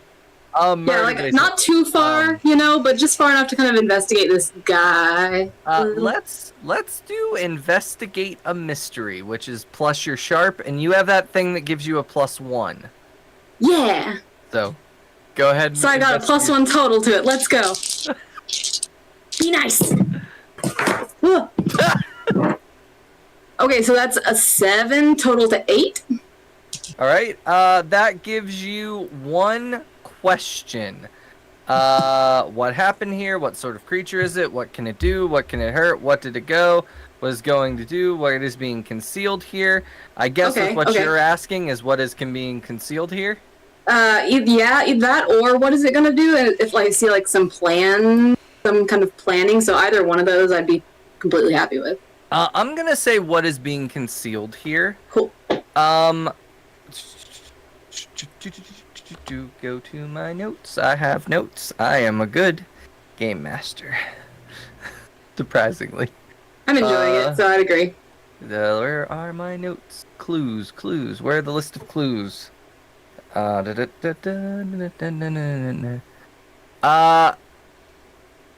So you find his diary open on the stand beside his little cot. He doesn't even have like a bed. It's a cot that is obviously too small for him. There's a diary open, and it is talking about the scarecrow in the cornfields and how every time he sees it, he gets even more uneasy. Well, I Okay. found a secret Logan fear. That's a no for me, dog. That's way too close to the uncanny valley. I don't like that. Like, you saw a scarecrow and it made you uneasy? No, thanks. So at the very bottom, there's like, it's weird because he put it in parentheses. He goes, feels similar to the thing that attacked me. You good, Logan? Logan, you okay? And he didn't go and set the cornfield on fire in the next page of his diary? That's the move. He's a procrastinator. Fire cleanses everything. I think if you like go up to turn a page with your paw, you're gonna make people notice. So if you I won't be that nosy. Oh, I want to. Okay. I'm so nosy. All right. Yeah, that is the clue that you were supposed to find here. So, yay! If anybody came around the corner, they'd just see this panther like halfway in a window. yeah. So that is that. He looks at the three of you. He's like, "Are you really gonna go out in the? I just told. I mean, A man could be in danger, and I can't turn a blind eye to that. Did you come back to the group as a panther? Oh, yeah. In your head, I'm going to ask you, what did you find snooping around in there? Anything fun? Yeah, apparently, what are they? Corn crows. No, spooky corn. Oh, God. I got it. Did you?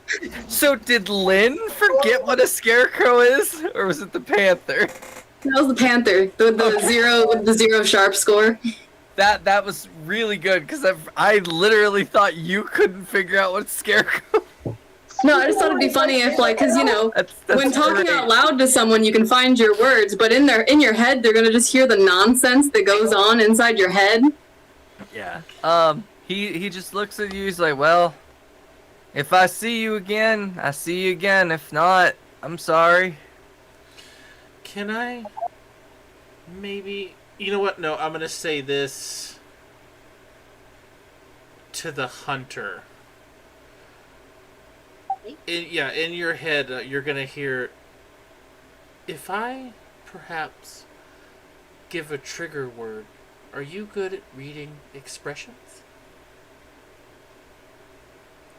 Theoretically. Fantastic. Watch his face. Okay. And he... I feel so bad for doing this. Ambrose is going to walk kind of close-ish to this guy, but make it to where she can see his face, and his eyes are going to get real big, and he's just going to smirk or grin with those sharp teeth and just go, Scarecrow.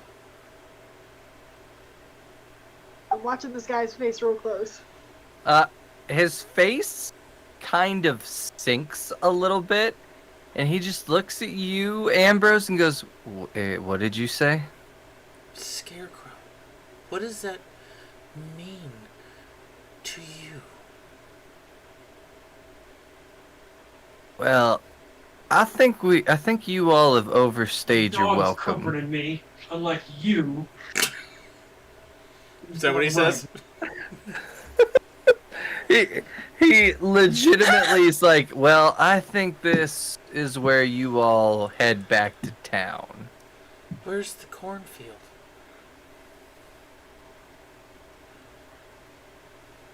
Why do you want to know? Because we're very good at taking care of problems. The cornfield? Why should I tell you? Well, we could do this one way, which would be fairly easy, and you could just tell us where the cornfield was.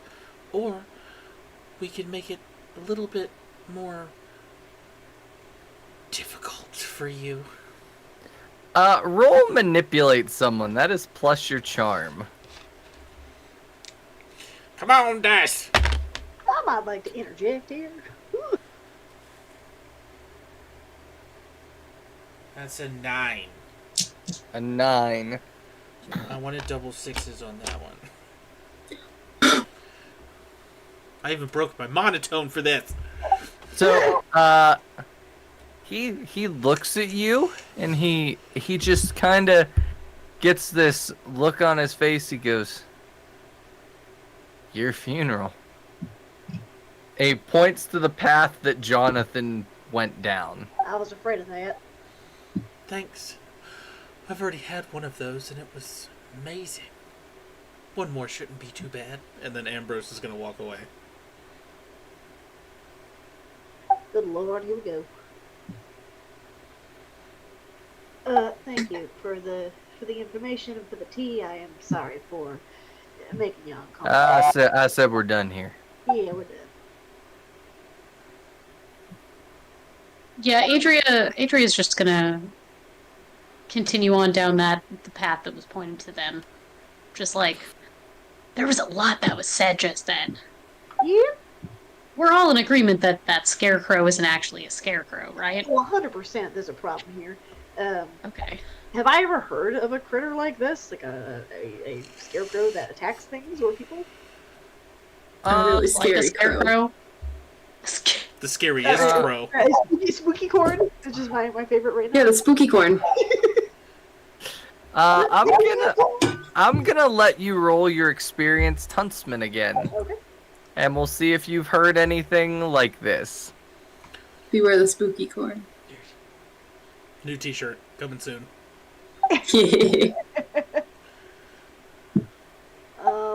Yeah, my Plus your sharp. Just give you 10. A 10. Hey. You can ask 2 of the questions. Let's see. Is one of the monster's special powers. Is a monster nesting, caring for young. I'm gonna answer your first question. Have you heard of anything like this before? And I'm gonna say not exactly.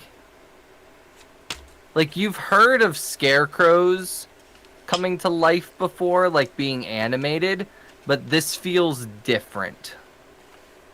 Different good or different bad? Probably different bad. Then I'm gonna ask, what does it feed on?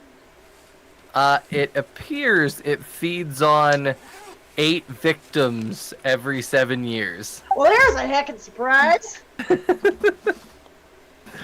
Based on all the information you've had, that is what you definitely think is happening. There is something that every 7 years eats 8 people. Well, all I'm saying is this spring will be the 23rd spring, and whoever gets that joke, you're awesome. We've got some kind of cursed bullshit here that I think we are well within our obligation as hunters to deal with.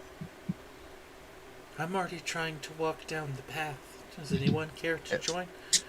Everybody. You and I are going to have a chat about how often you traumatize people that we meet. But it's so entertaining. No, it's not! It's literally all of them. It is all of them. He has always done this since I can remember. It's just one of his quirks. Is the cat still a cat?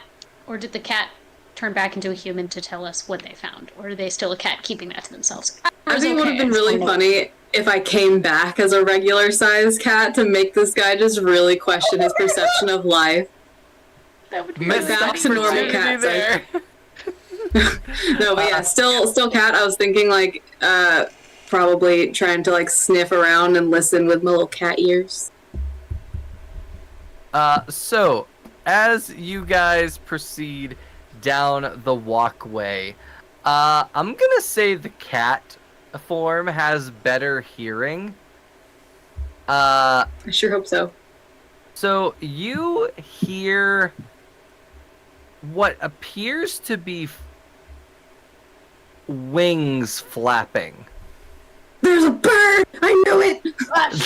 I am in your head. You don't have to think so loud. Well, get out of here. It's at your own risk. That's fair. The cat is screaming that there's a bird. I'm gonna look up and I'm gonna have my bow drawn and ready. I've got my 9mm out. Ambrose. Are you okay, Ambrose? You're like rubbing on your face a whole lot. You got a headache again? Minor one. I'm fine. I start doing the like where the cat chittering, like tail like flicking chittering. Did they see a bird? Oh my god! Did they see a bug? Yeah. Sorry, watch your tail. It's your big cat. It's awful close to my face. The 4 of you hear this loud shriek. Oh hell no! It is ear piercing. All of you hear this thing as it like rattles your brain for a minute. You have to like cover your ears, and as you lift your head, there is this dark figure in the walkway in front of you. Oh, hello, creepy.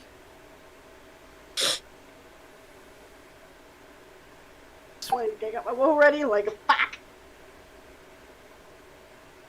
Looks like we're fixing to Oh, have wait. some fun. I would say that's a relative term. That's probably it, right? Yeah. No? I would feel like that's a safe bet.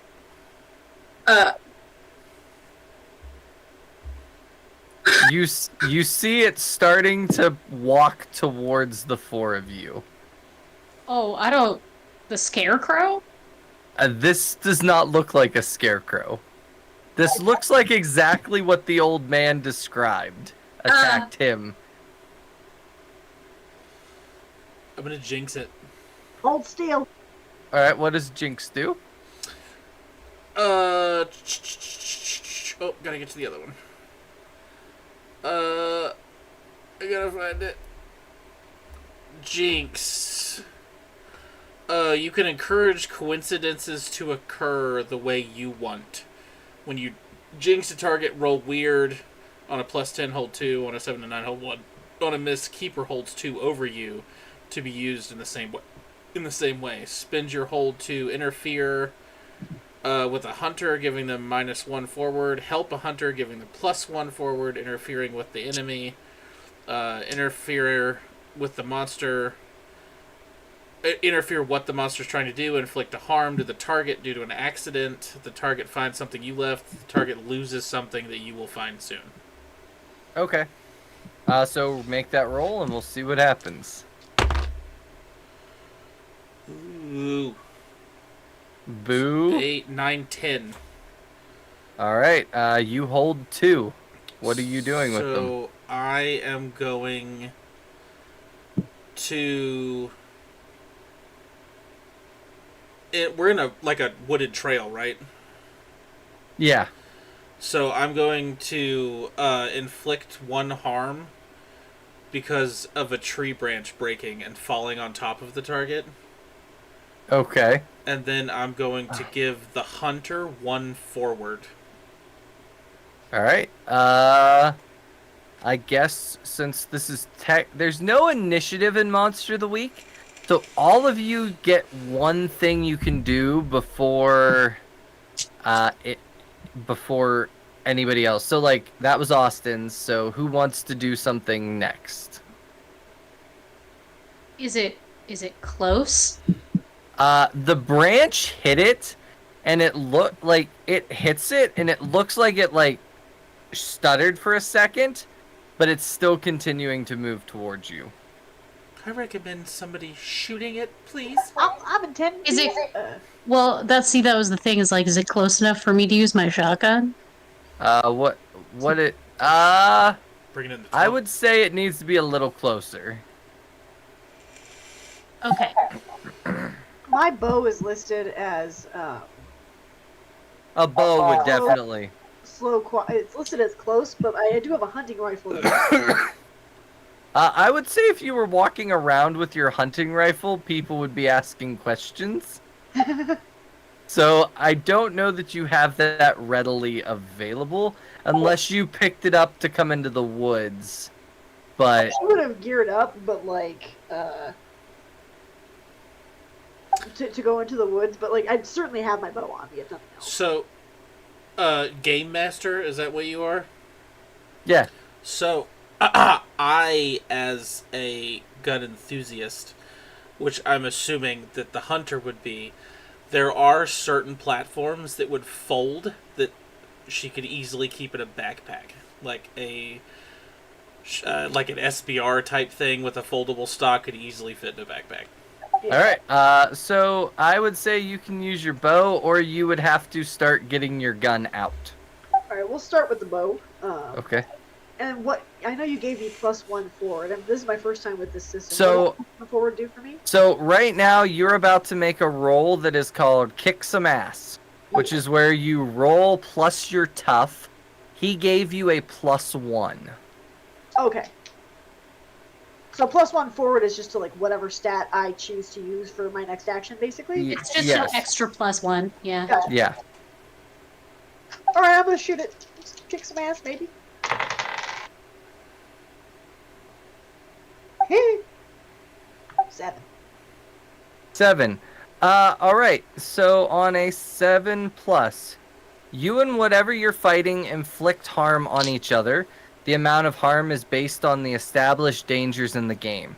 That usually means that you inflict the harm rating of your weapon, and the enemy inflicts their harm rating onto you. So, you are going to shoot it with the arrow.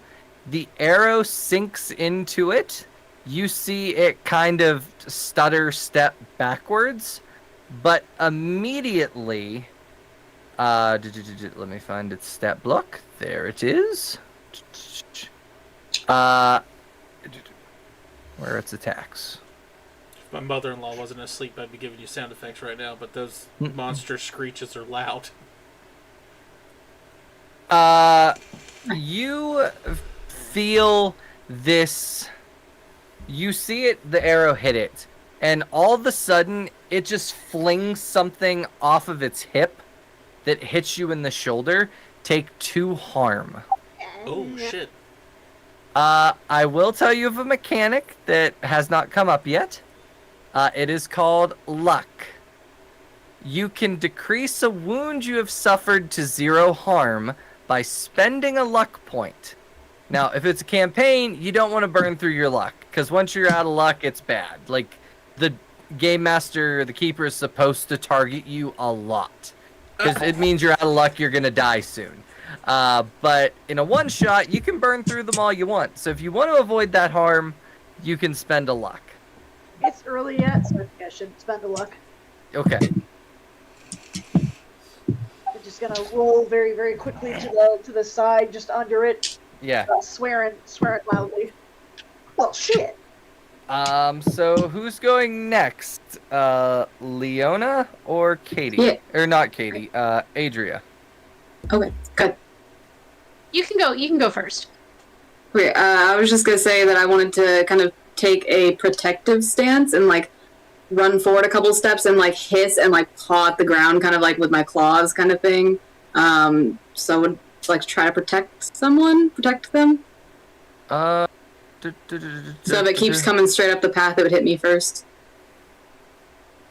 My hero. Sure. Roll plus your tough. Yeah. That's a 12, so that's 14. Hell yeah! All right. So that is a 10. You protect them okay, but you'll suffer some of all the harm they get in the way. Choose an extra. If there's any harm dealt, you suffer -1. All impending danger is now focused on you. You inflict harm on the enemy. You hold the enemy back. I would like to inflict harm on them, like if they get close enough, kind of like claw at them. Okay. So you kind of run up in front. I assume you're still panther-sized? Yeah. And you start hissing and, like, pounding the ground. Almost, like, at lightning speed. It just, like, almost stutter steps and is in front of you. You reach out and smack it, dealing 1 harm to it. But it is right there with you. Logan, what is Adria doing? So it's like right there in front of, like it's physically engaged with Leona. Yeah. Oh, I'm taking my big knife to it. I'm gonna get right up close to it and just like stab. All right, roll your tough. This is kick some ass. Don't expect anything great. I'm not good at tough. 8? 8. So Leona, because she is protecting you, is going to take the 3 harm from his claw. I would like to luck out of that. Go ahead, and you are gonna so sorry. Deal your knife damage to him. How much does your big knife do? It's gonna do just 1 harm. All right. But I feel like it was because shotgun is 3 harm, but it's also close and messy, and I didn't feel like messy was a safe bet with somebody right there. Probably not. But you made that. So we're back to Austin. I'm down to 8 lives, y'all. So sorry. Is it close? That's all right. Is it close enough to use my 9mm? Oh yeah. Oh, perfect. It's stutter stepped right up to the 4 of you. Perfect. So I have the big whammy. You can use your powers to kick some ass, roll weird instead of tough. The attack has 2 harm close. So does the 2 harm close tack on to my 9mm 2 harm? No, the big whammy is like magic that you're using. Oh, well, I'm gonna do that because I'm gonna use some magic. Okay. Is it close enough to do the big whammy? Oh yeah, yeah. You can big whammy it. Fantastic. Roll weird instead of tough. That works out well for me. 6, 10, 12. 12. All right. You big whammy it. Awesome. You blast it with this magical energy. It takes 2 harm, and kind of stutter steps back.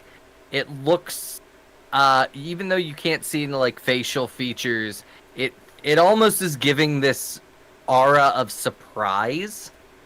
Yeah, the big whammy, Ambrose actually holds out his hand and the pinstripes on his suit come off and look like needles. All right. So who is next? If we're going in order, I guess it would be me. Yeah. But if somebody else has something that they like already know they want to do, by all means. Yeah. Well, you don't have to follow the same order every Right. turn. I think that I'm just assuming I'm understanding magic correctly. Is I just kind of make up and tell you what I want to do from that list and how I do it, and then I roll it weird. So, or do I have to have taken magic or something? So magic is weird because you have to like, how do I want to put it? So when you achieve, you know what you're doing. Roll plus you're weird. Basically, you have to be. It has to make sense to the narrative for you to use magic. So like his big whammy is a move of his, but being that he's a character that is the spooky and has like this realm behind him, he could theoretically use magic. I don't feel that narratively it makes sense that the big game hunter would use magic. Right. So to me, that wouldn't make sense within the narrative that we've created. But if you can pitch me something that makes it make sense, we can talk about it. Right. Well, for me, like when I was picking my stats, I wasn't sure how magic worked because that's the only thing that weird seems to go toward. So I guess the only thing I would think of potentially is that, because she's very well traveled and has probably met lots of different people on her travels, that maybe she's picked up a thing or two, particularly when it comes to like tracking and trapping. So I thought maybe she could have maybe have a way to either magically imbue her weapon because of some powder or some potion that she's acquired through friends in high places, or like a special net or something that she could try to cast.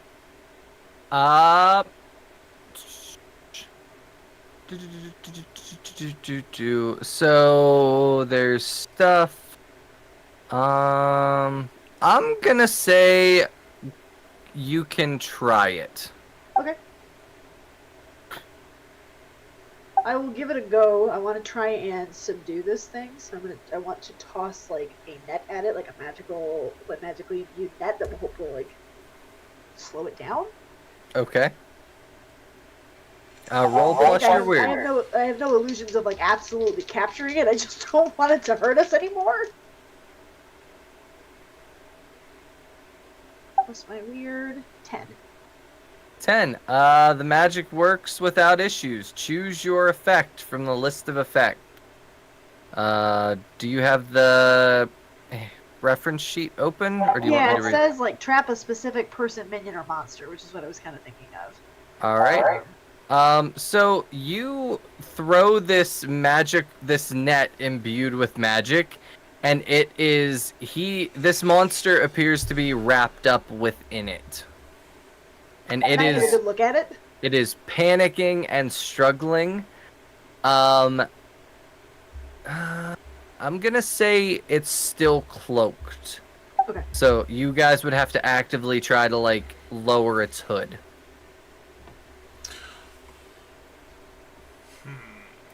Okay, since I'm so close to it now, can I attempt to do that by shooting at its head with my 22 revolver? Sure. That's kick some ass. Roll plus your tough. Revealing a hood. Damn. Little heritage single action 22 revolver. Love it. Okay. That's a 10. All right. Choose one extra effect. You gain the advantage, take +1 forward, or give +1 forward to another hunter. You inflict an extra damage. You suffer 1 less damage from him. You force them where you want them.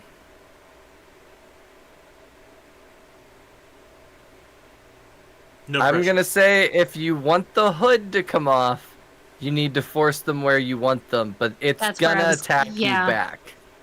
That's fine. I'll take it. Yeah, I'm gonna force them where I want them.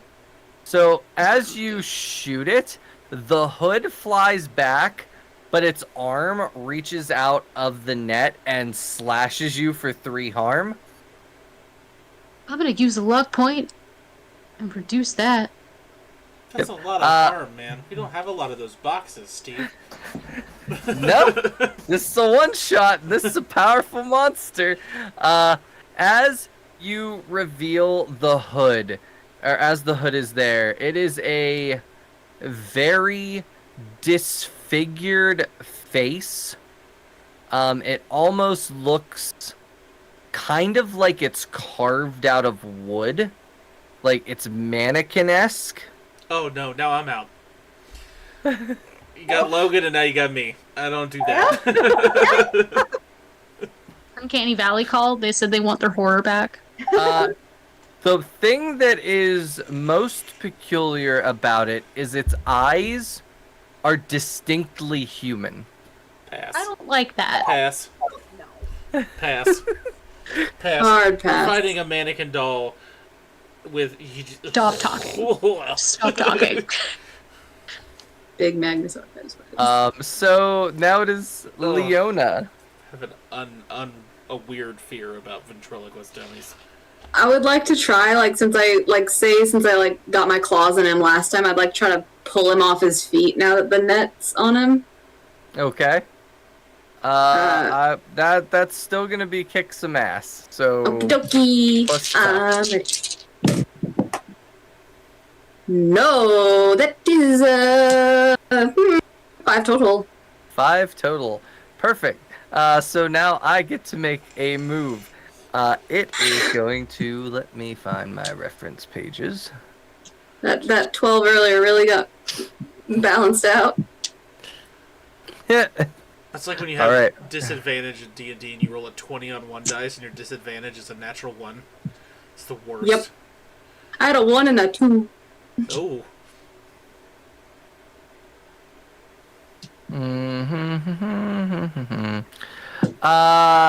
It is going to, as you are trying to maneuver it, the net kind of loosens enough for him to spin and throw the net over you. Shit. As these wings burst out of the back of it, and with one giant burst, it is in the air and flying away. Oh, good. It can fly. I'm gonna go try and... They fly now? I didn't need to sleep tonight anyway. It appears to be heading back towards the cornfield. Great. Do we follow it? We still haven't found Jonathan. Does anybody... I hate to ask this, but does anybody remember what color eyes Jonathan had? I probably would. What color eyes did he have? Don't answer the question, Steve. Brown. What color eyes were the scarecrows? I'm gonna say it was too dark to tell. Ah! Oh, you son of a bitch. You dirty, dirty son of a bitch. That's how you know you're doing a good job as a keeper. Can I investigate a mystery? Now that Sure. we've physically seen the monster, I want to know. I just want to know what kind of monster we're dealing with. Sure. What it can do when it's playing. Roll investigate a mystery. Can I help out? I knew it was a bird. I knew it was a bird. I'm gonna say sure, you can help out. Roll plus cool.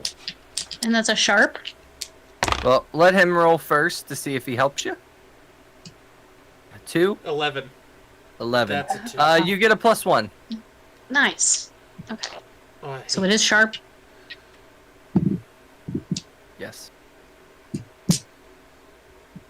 Oh, we're fighting. +1? So that was an 11 also.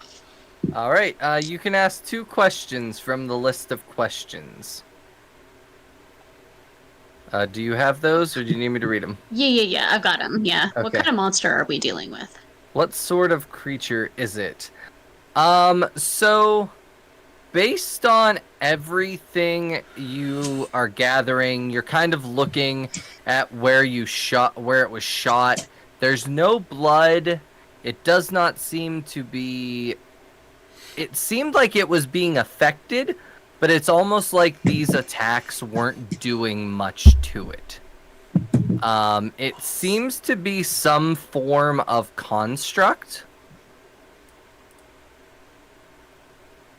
And you get one more question.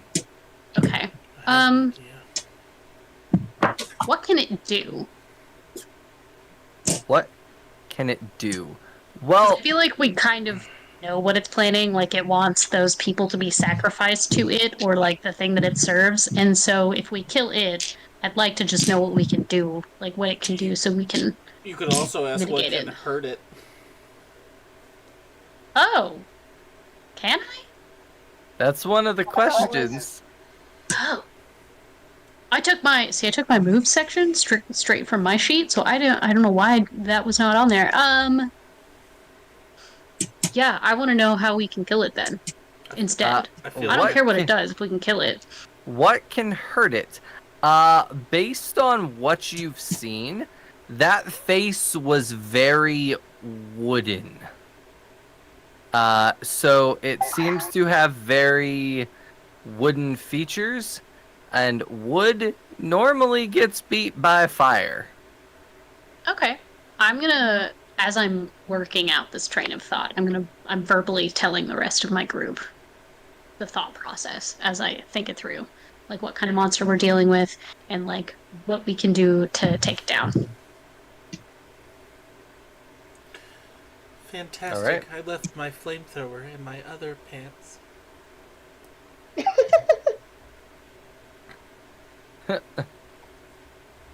I'm sure somebody here can make fire, or someone has a lighter. I probably have a blowtorch in the van. You have the van Lots with of candy? gasoline. No, not that kind of van. We've been over this. Hey, Leona. At this point, you hear screaming, but not shrieking. Oh, shit. That's not great. Coming from the cornfield. Let's go. So Leona that has just something. takes off. The cat said, "Hi-ho, Silver, away." Yeah, I like to think that Ambrose just heard the what? Hit it! Hold on! What? She's speaking right. in riddles, but I'm pretty sure she wants us to follow. Someone fell down the well. I mean, sorry. Where's Timmy? Where's little Timmy? Where's little Johnny? So yeah, I guess we're just kind of running. Oh, yeah. Right. Running through the moonlight. You guys reached the edge of the cornfield, and now the rest of you are hearing screaming from within the corn. I do want It's to not point great. out, because Ambrose is the spooky, when he runs, he doesn't move his arms. Or do you run like I a hate it. Starian? Yeah, it's just. Have you seen Bob's Or Burgers? you just like... Have you seen Bob's Burgers? Like Tina. Tina Belcher. Yep, for sure. Yeah. Oh, wow. We probably need to find out what all the screaming is. Can I like tell what kind of screaming it is? Like if it's, are they doing a haunted corn maze and it's fun screaming, or is this, oh no, that's my elbow across the room screaming? It's What? my elbow across the room screaming. It's a very specific Okay, definitely, yeah, kind of- run. I feel like that was a very specific kind of So, screaming. what are the four of you doing? A male voice, I assume. Running. I would like to read a bad situation. I'm trying to figure out why Ooh. somebody's elbow's on the other side of the room. That's awful. Yeah, so this is plus sharp. Any one of you can read a bad situation. So, one of you make the roll. You guys can decide who. It's, I guess, Who has the Logan is best to do it. sharp? I have +2 to my sharp. Mine's +1. Then you do the sharp because you've got a +2. That is a 10. And then I could... Oh, never mind. I was going to provide help, but if they got a 10, then... A 10. Totally You fine. can hold 3, so you can ask 3 questions. Okay. The good news is I feel like there aren't any dangers we haven't noticed. Knock on wood right now. Alright, let's see. What is my best way? What's the best way to protect the victim? Do I see anyone yet? What is the best way to protect the victim? To find him and get him out of the corn maze. Alright, well, what is my best way into the corn maze right now? So, looking at this, like, it's almost harvest time. The corn is way over your head. Great. But there seems to be an opening, like a distinct pathway, a little ways down. Almost like someone has carved a maze into this cornfield. Great. Hey, big cats have a really great vertical. Can I just jump straight up in the air to try to see what's going on? Absolutely, but we'll do one more question from the Breed a Bad situation. Any dangers I haven't noticed other than the screaming and the freaking corn maze in front of me? Yeah, there is another danger here you have not noticed. And you are noticing that there is screaming, but there is also more than one set of rustling in the corn. Y'all? Awesome. First off, I have this picture in my head where this dude's screaming, being attacked, and then has this random ADD moment where he sees this cat just... So he's like, ah! What? Alright, so Lynn, you are doing a vertical leap to look. Yeah. Cats can jump real high, okay? Yeah, I'm gonna have you act under pressure. Okay, that's fine. Oh god. Hold on, let me get the... I only have a -1 to cool. It's fine, it's fine, it's fine, it's fine. No. Nope, nope. That's a total of 4. A total of 4. Oh boy. So as you vertical leap... I'm so glad I can make this fun for you. When you hit your peak and you feel yourself about to come down, you don't come down. Oh no. You feel these talons grab you and burst forward. You all see these wings just fly out of some trees, grab your cat, and fly into the cornfield. You have now been separated from the group. It takes you about to the middle before dropping you. Yeah, and it is there with you. Yes, everything's Austin. fine. I can manipulate somebody without speaking. Is there any possible way I could be like, drop it? I don't think so, because this is a move in reaction to her failing. So this is instant. Yeah, but I asked nicely though. And I'm gonna say not now. No. And I land on my feet. You do land on your feet, but this thing is now one-on-one with you. Oh my god. And it is turning to look at you. You can do something right now. Then we're gonna cut to the 3 of them who are gonna have to try to find you. Oh, I want to run. I want to just turn and run as fast. Cheetah. All right. This is going to be another act under pressure because you're trying to get away, which is plus your cool. You mean -1? I've got something. Minus my cool. Ooh, okay. That's a. Hold on. 5 + 6 is 11. 11 - 1 is 10. Hell yeah! All right. So you I was bad at most for a moment there. You burst into the corn and you are running. This thing does not seem to follow you. The That's 3 fine. of you, what are you doing as your cat was caught out of the air? Screaming, hey, what the fuck? Okay, I think I have an idea that would work. Okay. I am going to use magic and do the portal to a specific person, meaning our cat friend. Am I a person? Don't shush. I mean, technically, yes. I just gotta give him a problem. I am going to say, because you are trying to create a portal, this is going to require you to carefully draw a circle in the dirt, which is going to take some time. Damn it.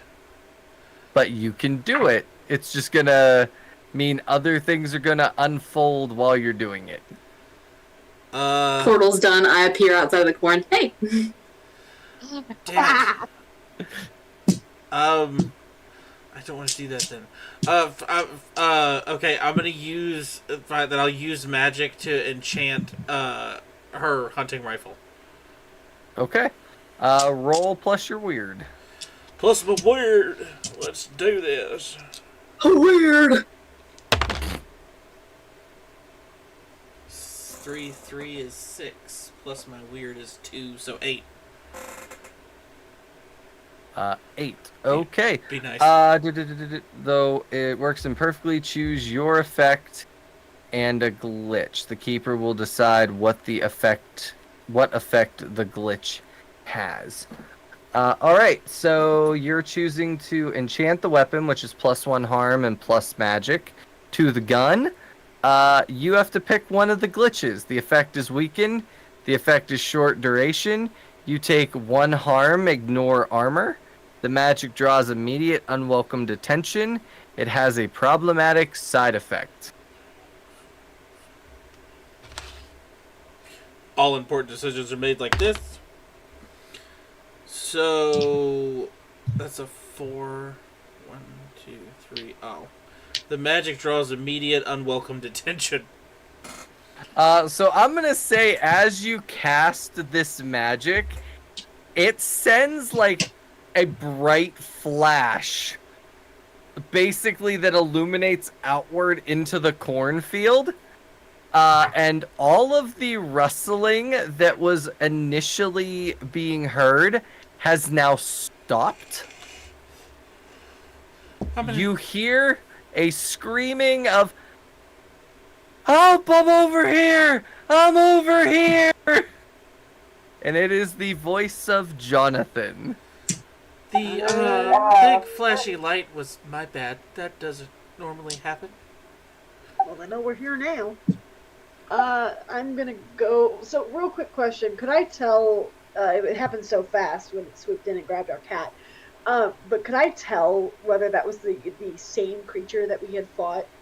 It was. Was it the same type of creature? Or could I tell distinctly based on any wound patterning that it was the one that the exact one we had fought? To the best of your knowledge, it's the same one you fought. I don't like that answer. Well, no, there's more of these things. Okay. I don't like that. I don't approve of that answer. So you hear that screaming from Jonathan. What did the three of you do? Actually, we'll cut. Logan, what do you do while all this is going on? I'm just trying to get to the cat. That was bad. So I'm just trying to get to the cat. So while they're doing the magic stuff, you just ran into the corn? I don't know what they're doing. I don't get myself involved with the magic nonsense. I don't do magic. I don't know how it works. I just know that it is a thing. So I'm like, I can't do anything here. I'm gonna go after the cat because I can do something if I can get close enough. All right. While you are, so you've separated yourself. Act under pressure to try to find the cat. This is going. That is plus your cool. Steve, I'm gonna need all you the to rustling stops except for me. What? I'm gonna need you to quit enjoying yourself so much. What was that? Oh, just all the rustling stops when the flash goes off, except for me, still running, still booking it, tail between the legs. So what did you get, Logan? 13. Oh shit.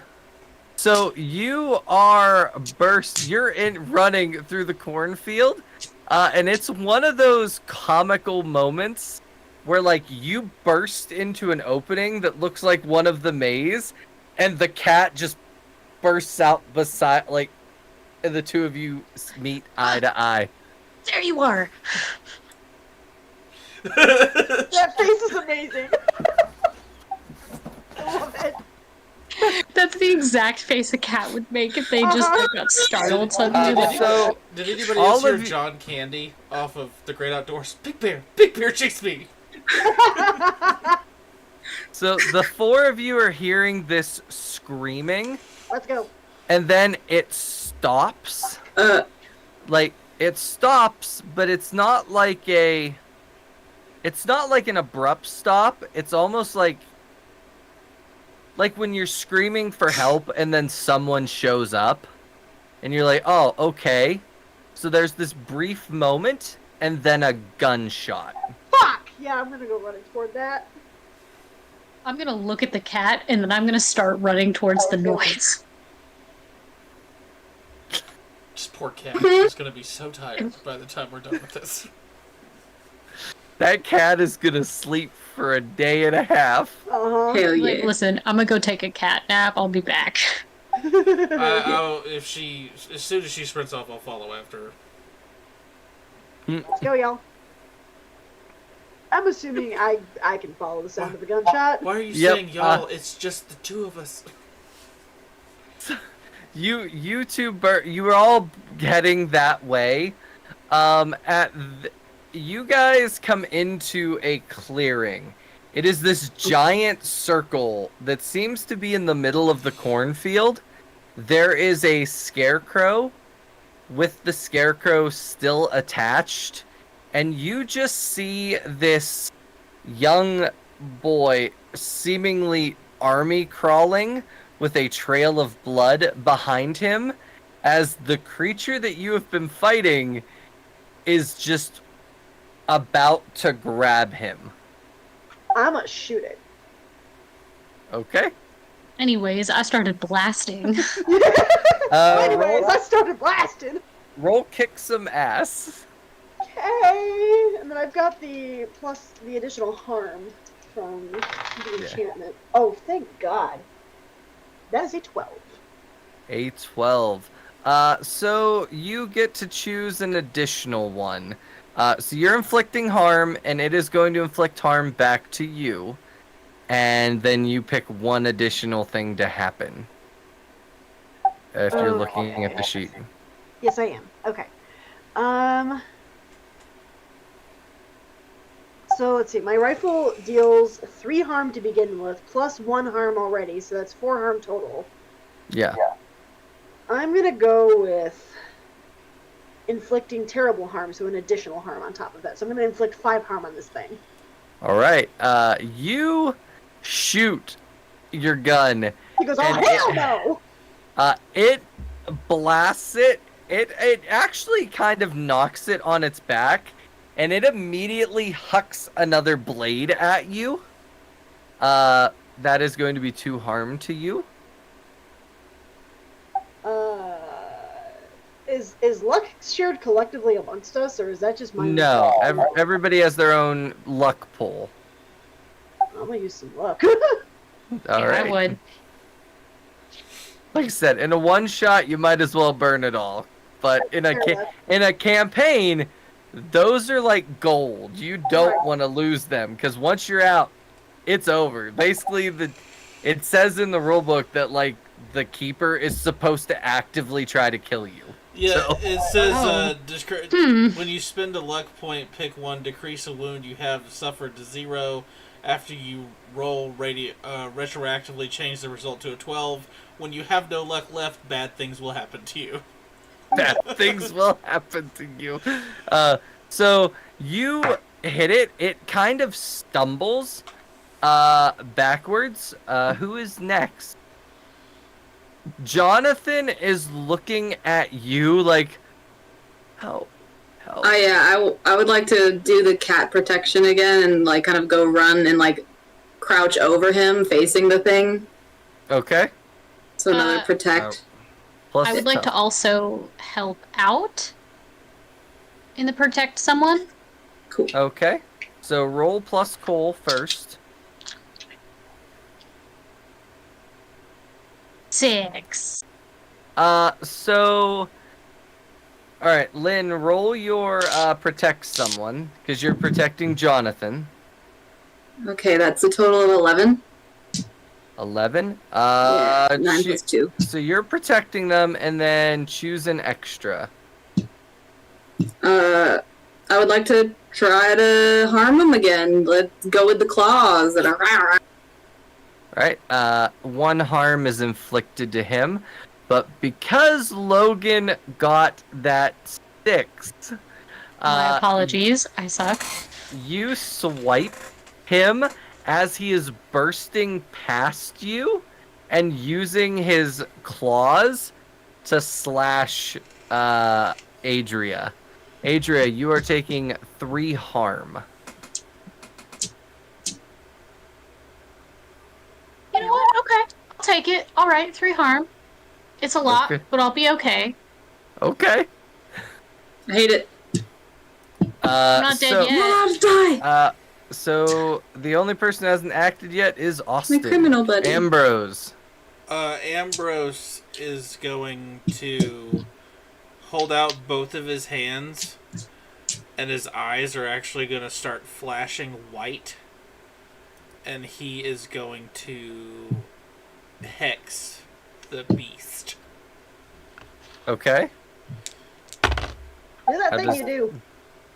So that's a 7. Alright, well, how does Hex work? Hex is... you cast a spell with used magic, as well as the normal effects. You may pick one of the following. Alright, so on a... Go ahead. On a 7 to 9, it works imperfectly. Choose your effect and a glitch. And then you add whatever yours does on top of that. So I am going to... Alright, so I'm going to inflict harm. So it's going to get 1 harm. Okay. I'm going to take a harm. And then the Hex also inflicts 2 additional harm. So that's 3. Alright. At this point, you notice that, like, it appears that wood chunks are just splintering off of it with that attack. We are now, all of you have went. Who is going to go next? I'm trying to look if I have a way to, like, make fire. Fire! Since I succeeded on protecting Jonathan, can I try to, like, move him back and away from this thing? Sure. You can just do that. This Cool. thing isn't engaged with you. So... At this point, because we've engaged it multiple times, would my experienced huntsman kick in? Which is Killer's Wisdom. So after 3 rounds to observe a monster, I can roll sharp. Sure, go ahead. Okay. Logan, I think it's time to break out the shotgun. I got a 10. It says on a 10 plus hold 2. Spend my hold to either give myself or another hunter +1 ongoing versus the monster till the end of the encounter. I do 2 harm, or I tell another hunter where to hit it, they get 1 harm. Okay. So I'm going to choose do 2 harm. Okay.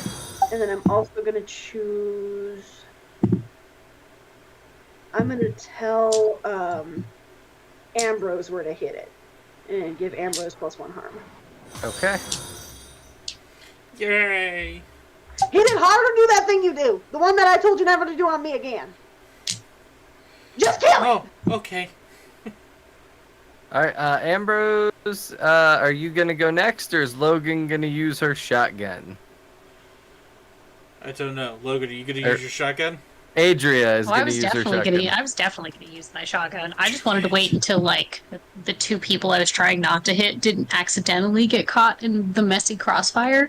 But I'm definitely, since it's so close to me and I'm like right here, like I'm gonna whip this thing over my shoulder and just like get the problem solver involved, you know? Get the problem Alright. solver involved! I love it! So it's a 12 gauge Alright. is what you're telling me. Alright. Roll, kick some ass. God, I hope this works out. Hi, Sam. Are you gonna bless my dice? No, thanks.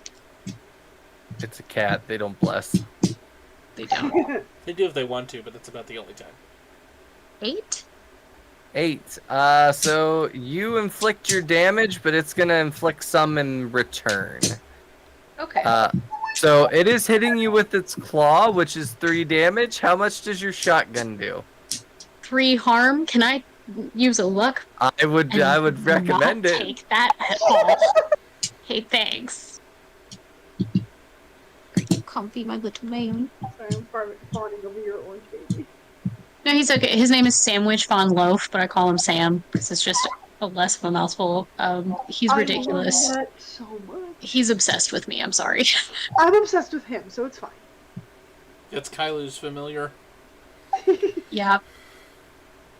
So yeah, 3 harm. Using luck point to ignore the harm coming at me because no, thank you. And Hashtag Which pass. harm do it? yeah, like actually, I decided I don't want that. Thanks. And then I'm probably gonna try and not get as close to this thing anymore. How much harm did you do to it? 3 harm. 3. As the shotgun goes off, the chest of this thing just like blows out of its back. Wood chunks just splintering all over. It collapses on the ground in front of you. Is it dead? And I'm gonna kick it gently. Gently. It appears to not be moving. I think it's dead. Let me borrow that shotgun for a second. Blast its head in. You know what? Double tap. You're right. Always. You easily splinter the head. The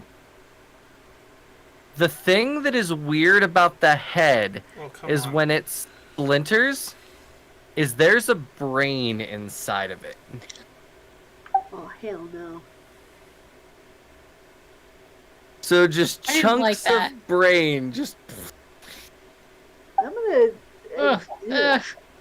Have I heard of a scarecrow construct that has an actual freaking brain? Well, the scarecrow is still hanging there. This thing wasn't the scarecrow. Oh, right, whatever the hell this construct thingy. I'm gonna poke the scarecrow just to be sure. Don't do that. Oh my god. Why would you do that? Oh shit. Because if it's gonna come alive, I'd rather be aware that it's gonna come alive than get surprised. So as you poke the scarecrow, it is not... There's no straw, or it doesn't feel like a scarecrow. It feels solid. Oh, gross. Something's weird about the scarecrow.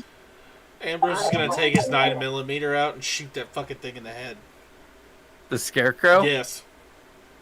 As you shoot the scarecrow, once again, just brain matter splashes everywhere.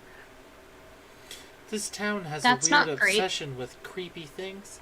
Does the rest of it look like flesh? Like its body and stuff? The scarecrow? Yeah. It appears that it was entirely human. Oh dear god. Was. So wait, Who did we kill? we, not we. True, not we. So as you are all standing there pondering, you notice that the corn seems to be shriveling up and dying. Did we just... Oh, they're doing a satanic ritual no. to get corn. People gonna check We're corn. dealing with a harvest Is creature. Jonathan Yeah. alive? Is Jonathan okay? Jonathan is very, very injured. He has lost a lot of blood. He looks like he is on the cusp. Can I Oof. help him? Like... Do y'all have a medical kit of any kind, or any kind of... I can heal with my magic. That'll work. I would say try. It's definitely not gonna heal him completely. He's still gonna need hospitalized. Use it to If you stabilize. succeed, it'll stabilize him long enough to get him help. I have like high quality camping gear, which is kind of like vague. I would assume would include a first aid kit, but I got a 9 So I'm gonna heal him one harm from injury, and then I will take a harm, kind of like a Transference. Okay. You do that. He seems to be stabilized. He is finally kind of like gone unconscious, kind of out of the shock. But it seems like he's stable. But it's not gonna last long. You guys need to get him like severe medical help. We gotta get him back to the car and out of this town. Yeah. I feel I like don't we expect- should take care of the sheriff. I was gonna say, I don't think he's gonna be too happy that we did whatever the hell we just did here. So I would expect some hostility with that. So I'm gonna keep my gun out, and can one of you carry him? Can we just put him on the back of the panther? Is the panther okay with that? Consent is important. I'll carry him. It's fine. I don't want blood in my fur. It'll take me Could I weeks take- to lick that out. So we effectively killed 2 of whatever these creatures are. Is there anything identifying that I could take with me to ask around if it came to that? Wait a second. What? I used a 9mm. So the head is still intact. If I take off the scarecrow's mask, do I see the sister?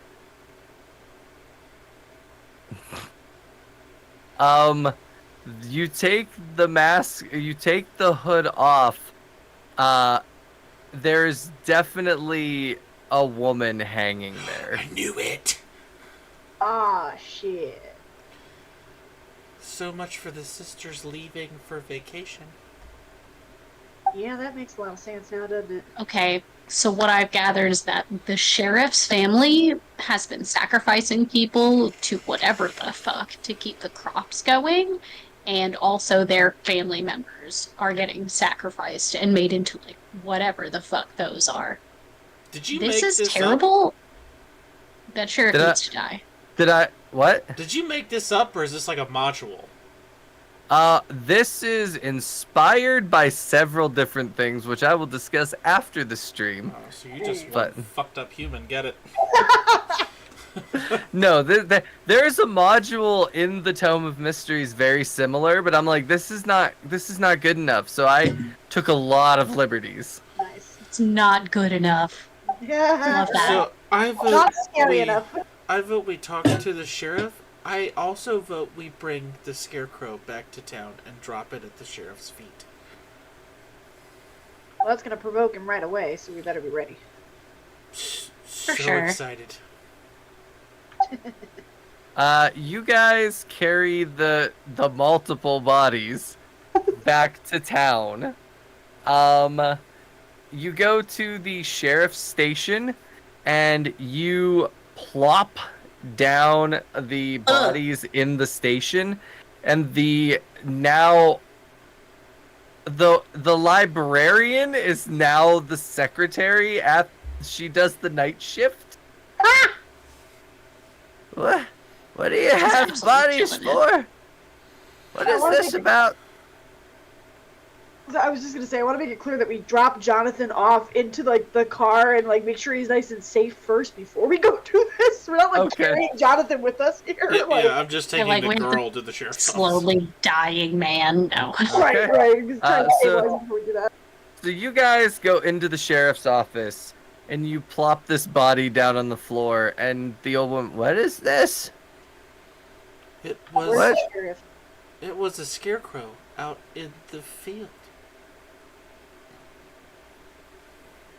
That looks like a young lady. What'd you do to her? She was like this when I got there. We were fighting a horrible monster in the field. We all have scars from it. And he just points to the claw marks on the group. And Adria's just like bleeding still. this was hanging from a post dressed as a scarecrow. I'd like to talk to your sheriff if that's okay. Well, the sheriff just left town. What do you mean he just left town? Well, Where did he go? he came in a tizzy. He put his gun down. He was packed a quick bag, ran out, and said he's leaving town. And away he went. I'm gonna see if I can find this fucker's tracks. Oh, this one shot needs a part 2. Yeah. You two might have to come back for a part 2. I believe. So, she looks at you. Why do you need to speak to the sheriff? Because I have strong, he's probably behind all this and slowly Like to lodge a killing all complaint. these visitors. I'd like to file a complaint. I'd like to file a complaint. I have a Excuse me, formal Miss complaint. Secretary, I need to speak to your manager. Just call Ambrose Karen, it'll be fine. It's pronounced Kareen. So, well, you're the reporters, aren't you? Yes, and boy, do we have a story. Well, I was told to give a message to Adria. That'd be me. She pulls this file up and drops it on the table, and she goes, I don't exactly know what he means by a message, but this is a file sent by a let me get my notes back up. I also like to think when we passed the old man in the shack, Ambrose just gave him a sharp, toothy grin and just waved. Oh my god. Oh no, he had the place closed up. I bet he did. Yeah, he was like, we're done here. She puts the folder and she goes, this is a case file from a detective Sean McCoy. And Adria's just gonna scowl. And apparently, he's going to be here in the morning.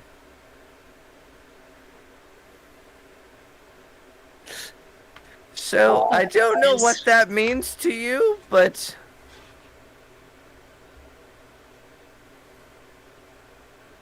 Well, at least I know ahead of time. Adria, you want Thanks. to clue us in? Sean does not like me. He thinks I'm unscrupulous and that I commit crimes, which I don't. No. Anymore. So, well, so you know, we are leaving tonight. well, if we don't leave tonight, we're probably going to have to deal with someone very annoying. So that's my apology. He literally cannot stand to not be obsessed with me. It's just kind of something that happens. Well, we better Why are you so obsessed with me? She's on the phone. She's picked up the phone and has made a call. The deputy will be here in about 5 minutes if you want to talk to her. That would be fantastic. About 5 minutes later, she walks in. She walks in, very fit, like I said, short black hair, very feminine. She walks up to you. Oh boy, that's a dead body. Yeah, it is. You're so smart. Nothing gets by you, does it? You walked into the sheriff's station with a dead body and you're going to get snarky? I don't think that's the best option. I apologize. It's involuntary. Yeah, it is, actually. So, why is there a dead body on the floor? Does anybody That's else a want to tell great this? question. Are we just going to, I guess I'm gonna ask, how much of this are you telling the deputy? Are you going into there was a mannequin monster with human eyes? There's some kind of ancient ritual. Hey, magic exists. Like, what level are you bringing this deputy into the world of the unknown? So I definitely think we should start with Jonathan. Like you guys met Jonathan, and he said he was going on a hike by himself. And a few hours later, when nobody had heard anything about him or seen him, you got concerned because he was on a hike by himself, and that's not safe. So you guys were like, hey, we should go check this out. And so as a group, for safety, we went to go check it out. And then we got bombarded with this super creepy dude in the woods, and he was like, hey, you shouldn't be out here at night. And then we upset him, so he let us walk away into the dark, into the woods. Really a character flaw, in my opinion. And so instead, we went to go find Jonathan. And when we did, some scary stuff attacked us. And the thing that originally attacked us definitely wasn't a human, but it looked like it was trying to be. And then we saw something that looked similar, and so we took action before it could take action, and it just so happened to be something that looked like the thing that attacked us, but was actually a human, which sounds really confusing, but it's what happened. This human was already dead. She is now, like, the old woman instinctively brought her a coffee. And she's just, like, now sipping a coffee, and she's like, where is this Jonathan? Like, I would really need to speak to him to corroborate this. We need to get him medical attention right now. He's in the car, just kind of, like, not bleeding out. We stopped that from happening. No, we stopped him from bleeding out. He's not doing great, so we need to, like, get him somewhere that could treat him. Which car might he be in? Mine. And where's your car? Follow me. God, it better still be there, and he better still be in it.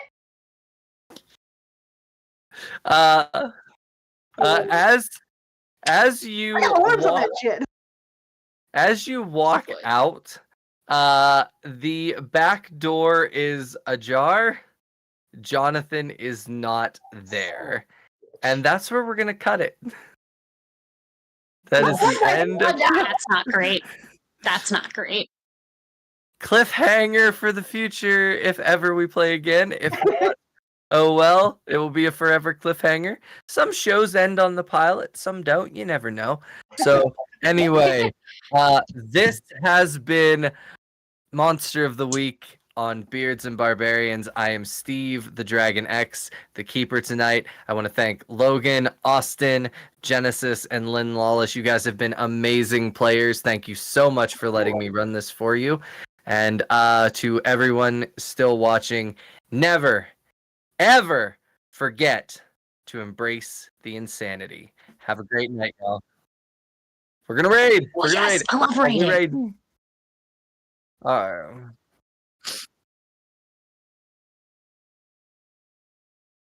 All right. We are. Let's get ready to raid, ladies and gentlemen. Bruto. Theys and thems. Everybody, let's go.